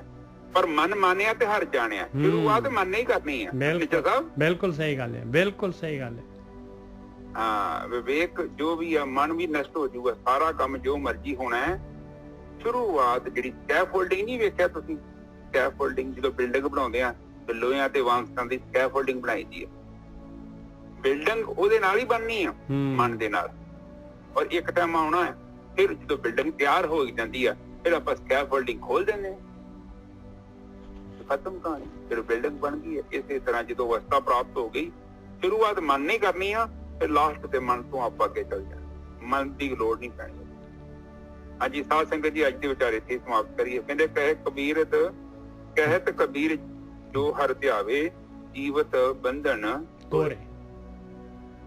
ਉਹ ਕਹਿੰਦੇ ਆ ਕਿ ਜਿਹੜਾ ਵੀ ਬ੍ਰਹਮ ਨੂੰ ਧਿਆਵੇਗਾ, ਹਰ ਦਾ ਮਤਲਬ ਬ੍ਰਹਮ ਹੈ, ਪਰਮਾਤਮਾ ਹੈ, ਆਤਮਾ ਹੈ, ਨਿਰਾਕਾਰ ਬ੍ਰਹਮ ਹੈ।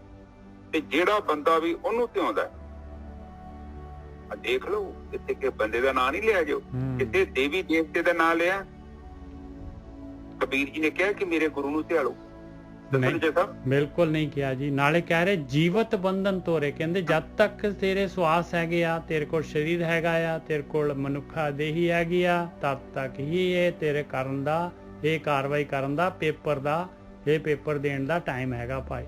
ਜਿਉਂਦੇ ਜੀ ਮਰਨ ਤੋਂ ਬਾਅਦ ਮਰਨ ਮੁਕਤ ਕਿਨ ਪਾਈ। ਹਾਂਜੀ ਵੀਰ। ਹਾਂ ਦੇਖ ਲਓ ਸਾਧ ਸੰਗਤ ਜੀ, ਇਹ ਬਾਣੀ ਕਬੀਰ ਸਾਹਿਬ ਜੀ ਦੇ ਆਪਾਂ ਪੜ੍ਹਦੇ ਹਾਂ। ਕੋਈ ਕਿਹਾ ਇਹਨਾਂ ਨੇ ਕਿ ਮੈਂ ਆਪਣੇ ਗੁਰੂ ਦੀ ਮੂਰਤੀ ਆ, ਫੋਟੋ ਮੈਂ ਆਪਣੇ ਅੱਖਾਂ 'ਚ ਧਾਰੀ ਹੈ, ਕਿਹਾ।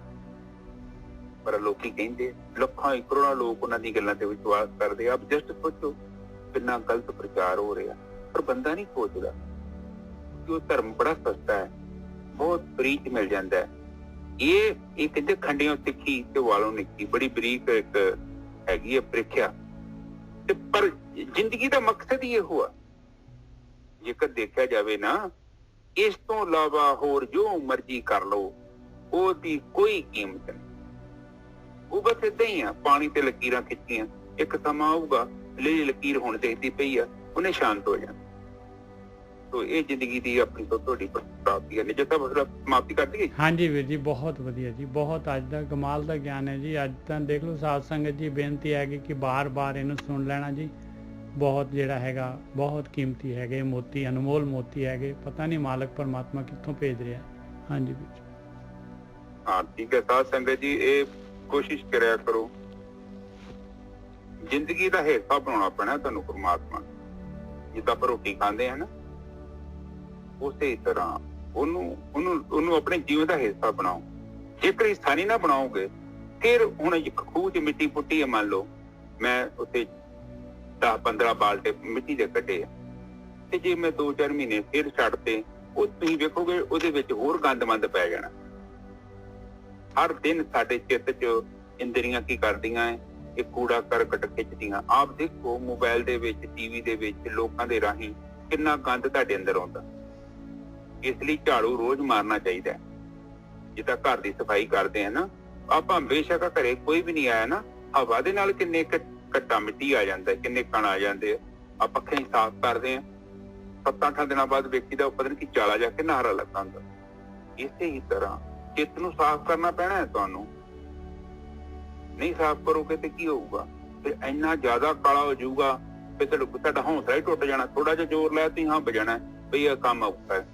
ਤੇ ਜਦੋਂ ਆਪਾਂ ਚਿੱਤ ਨੂੰ ਨਾਲੋਂ ਨਾਲ ਸਾਫ਼ ਕਰੀ ਜਾਂਦੇ ਹਾਂ, ਜਿੱਦਾਂ ਸਕੂਲ ਦੇ ਬੱਚੇ ਨੂੰ ਥੋੜਾ ਜਿਹਾ ਕੰਮ ਮਿਲਿਆ, ਉਹ ਲਿਖ ਕੇ ਲੈ ਜਾਂਦਾ, ਉਹ ਯਾਦ ਕਰ ਲੈ।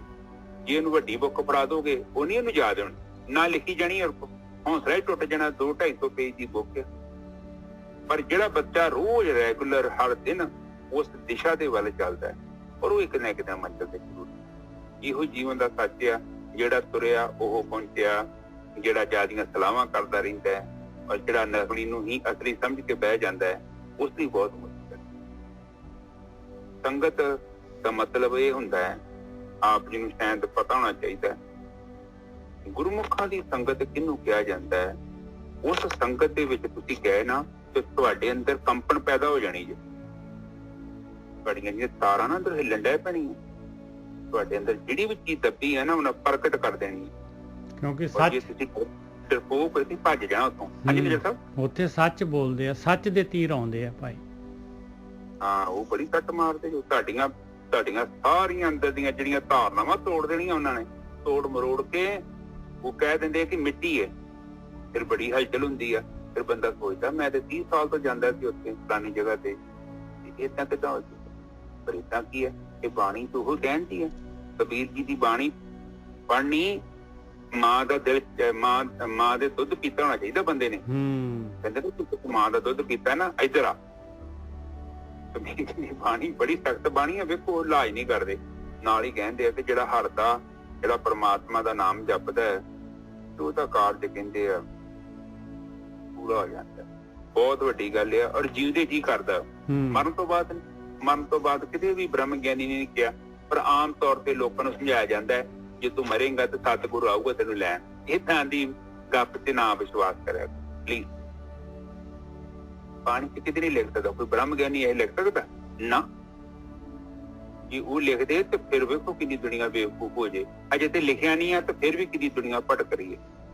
ते जे इतनी दी लाइन लिखी होवे तो फिर तो सिस्टम ही हो गया खराब। हाँ जी साध संगत जी, आज के विचारे बिल्कुल ठीक है जी, क्योंकि मरण तो बाद तक गुरकी साहब जिहड़ा हैगा ना, मरण तो बाद तक चांस ही खत्म हो गया ना। ਆਪਾਂ ਨੇ ਫਿਰ ਜਿਹੜਾ काम क्रोध लोभ मोहकार ਜਿਹੜੇ ਹੈਗੇ ਇਹਨਾਂ ਦੇ ਨਾਲ ਜਿਹੜਾ ਹੈਗਾ ਆਪਣਾ ਪੇਪਰ ਹੀ ਹੈ ਨਹੀਂਗਾ। ਆਪਾਂ ਕਿਸ ਤਰ੍ਹਾਂ ਕਰ ਲੜ ਸਕਦੇ ਹਾਂ, ਆਪਣੇ ਆਪ ਨੂੰ ਕਿਸ ਤਰ੍ਹਾਂ ਸੁਧਾਰ ਸਕਦੇ ਹਾਂ, ਕਿਵੇਂ ਸੰਸਕਾਰ ਜਿਹੜੇ ਹੈਗੇ ਆਪਣੇ, ਕਿਵੇਂ ਕਾਰਨਸ਼ੀਲ ਜਿਹੜਾ ਹੈਗਾ ਉਹਨੂੰ ਘਟਾ ਸਕਦੇ ਹਾਂ।